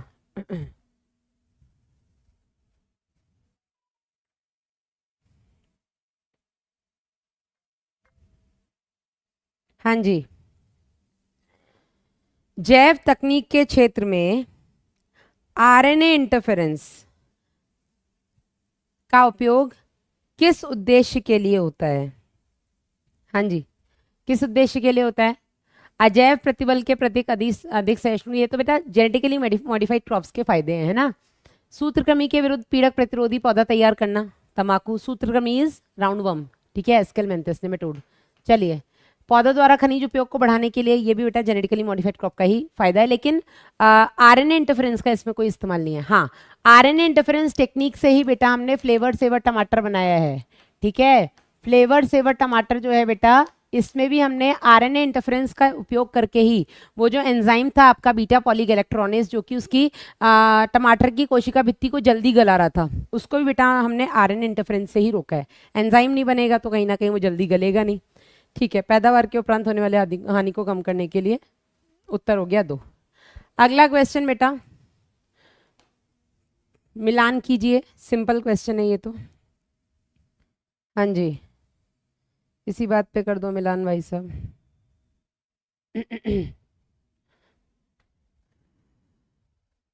मैं अभी सिर्फ आपके नोट से रिवाइज कर रहा हूँ। हाँ ऋषभ, तो इसमें कोई दिक्कत नहीं है बेटा, बढ़िया है, नोट से रिवाइज करूँ, कुछ छोड़ा तो है नहीं नोट्स में। बस मैंने ईयर लॉन्ग नोट्स में वो ऊतक संवर्धन वाला एएसपी सर को बोला था, उन्होंने आपको पढ़ाया होगा, वो आप बॉटनी से देख लीजिएगा। तो बेसिलस thuringiensis से आपको क्राय प्रोटीन मिल रहा है, एक का हो गया 4।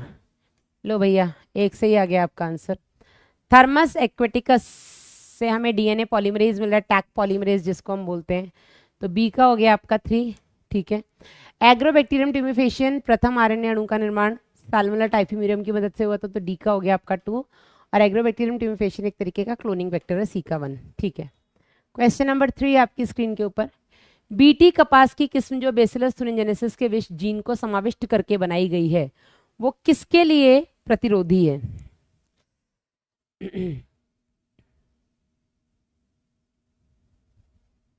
हम्म,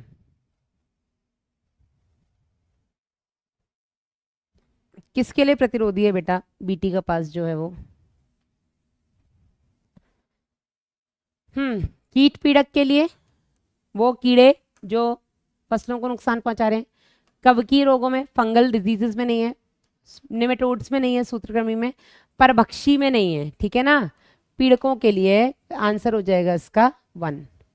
क्वेश्चन नंबर 4 आपकी स्क्रीन के ऊपर ये रहा, आरएनए अंतरक्षेप में जीन निष्क्रियता के लिए क्या उपयोगी है? ये क्यों नहीं है यहाँ पे, ये क्यों नहीं है, डीएस आरएनए है। हाँ जी।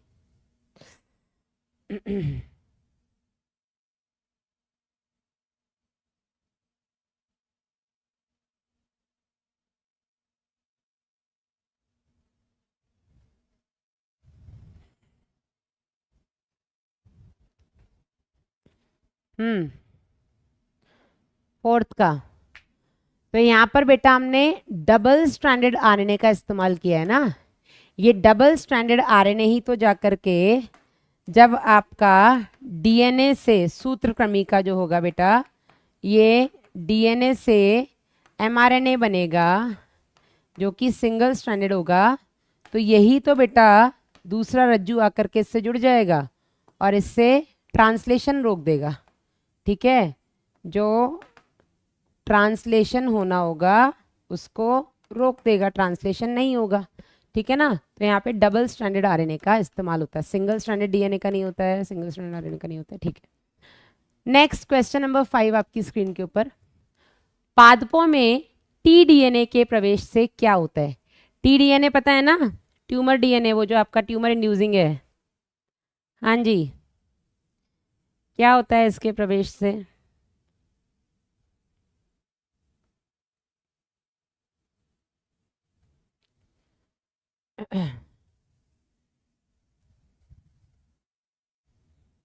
अभी सब सीसी कर रहे हैं, जेठालाल बताओ क्या होगा बेटा अगर पौधों में टीडीएनए जाएगा तो पादप मूलों को जल में खड़े रहने देता है। ये जल जल जल और थल कहाँ से आ गया यहाँ पे।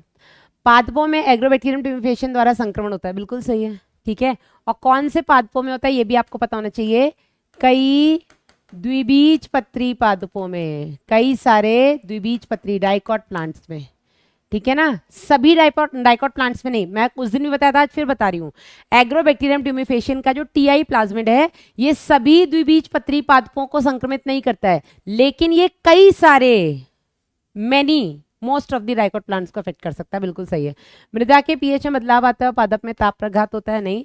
पादपों को थोड़े अल्पकाल के लिए शीत में उद्भासित करना पड़ता है, नहीं। उत्तर हो जाएगा आपका 2।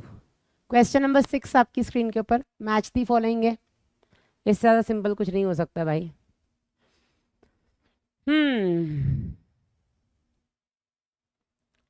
चलिए, यस राइट। सुबह, क्या नाम है यार, अभिषेक। डाइकॉट प्लांट्स में है, लेकिन सभी डाइकॉट प्लांट्स में नहीं है ना, कई सारे डाइकॉट प्लांट्स में। या शुभानी, मोर डाइकॉट प्लांट्स या मोस्ट डाइकॉट प्लांट्स हम बोल सकते हैं, ठीक है। बीटी कपास को बीटी क्यों बोला? बेसिलस thuringiensis की वजह से। ए का हो गया 4। लो आंसर आ गया हमारा पहले से ही। एडिनोसिन डीएमिनेज की कमी है तो जीन चिकित्सा देना पड़ेगा, बी का हो जाएगा 1, और कहीं है भी नहीं, ठीक है। आरएनए इंटरफेरेंस बेटा हम कोशिकीय सुरक्षा के रूप में ससीम केंद्रकियों में इस्तेमाल किया जाता है, सी का 2, और कहीं नहीं है। और पीसीआर एचआईवी संक्रमण का पता लगाने के लिए इस्तेमाल होता है, डी का 3। आंसर हो गया आपका ए, बिल्कुल सही। बहुत सही चल रहे हैं आज बच्चे। चलिए अगला क्वेश्चन। मानव लसिकाणु में डीएनए के एक टुकड़े के निवेशन के लिए निम्न में से कौन सा वेक्टर सामान्यतः प्रयुक्त किया जाता है? मानव में बेटा आपको भेजना है अपना कोई भी वांछित जीन, तो आप किस संवाहक का इस्तेमाल करेंगे? हाँ जी,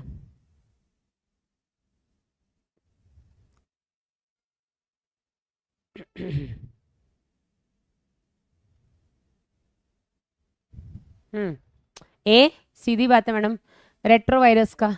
पीबीआर 322 आपको अगर जीवाणु में भेजना है तो आप कर सकते हैं। लैम्डा फेज भी बेटा जीवाणु के लिए।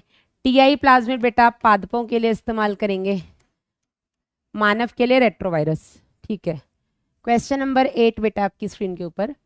मानव इंसुलिन के 2 पॉलीपेप्टाइड आपस में किसके द्वारा संयोजित रहते हैं या जुड़े रहते हैं?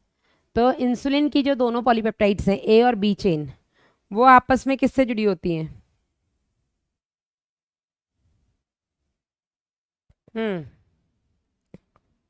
हाइड्रोजन बॉन्ड से।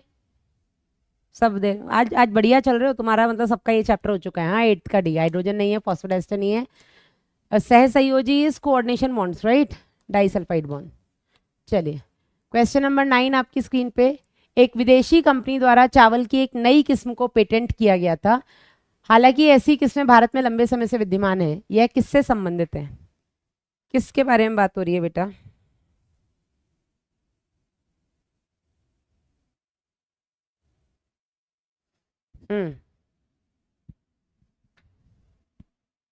Ma'am there is no Panauti today. अरे मेरे बच्चों, अंग्रेज हो रहे हो हैं? हाँ जी, बी बासमती चावल से संबंधित था ये, yes. Last question for today. सार्वजनिक उपयोग के लिए आनुवांशिकता रूपांतरित जीवों के प्रवर्तन के बारे में सुरक्षा के मूल्यांकन के लिए भारत में कौन सा संगठन उत्तरदायी है?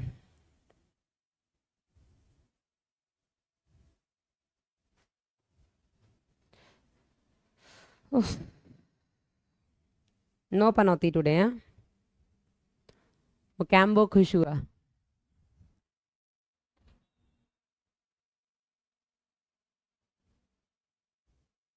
चलो एसी बंद किया जाए, बहुत हो गया। कल इतनी ज्यादा गर्मी थी, एसी चल नहीं रहा था, मुझे चक्कर आ गए। क्लास डिले होने का कारण ही यही था, वो एसी सर्विसिंग के लिए बुलाए थे, वो आई कितने 11:15 बजे। मैंने कहा आज रिस्क नहीं लेना ना वो। मैम मेरा भी नाम ले लो, यस, मुस्तक उस्मानी, जीएसी, बहुत बढ़िया, जेनेटिक इंजीनियरिंग अप्रूवल कमेटी। उत्तर हो जाएगा आपका 2। तो this is all about the chapter. गृह कार्य क्या है आपको? एनसीईआरटी रीड कर लो भाई साहब, ठीक है। डीपीपी मिलेगी, वो सॉल्व कर लीजिएगा। प्रीवियस ईयर क्वेश्चंस की शीट मिल जाएगी, और मॉड्यूल के या MTG जो भी आपके पास बुक है उससे क्वेश्चंस प्रैक्टिस कर लीजिएगा प्लीज, इतना ज़रूरी है।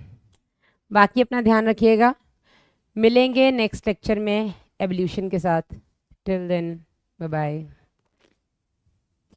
Take care.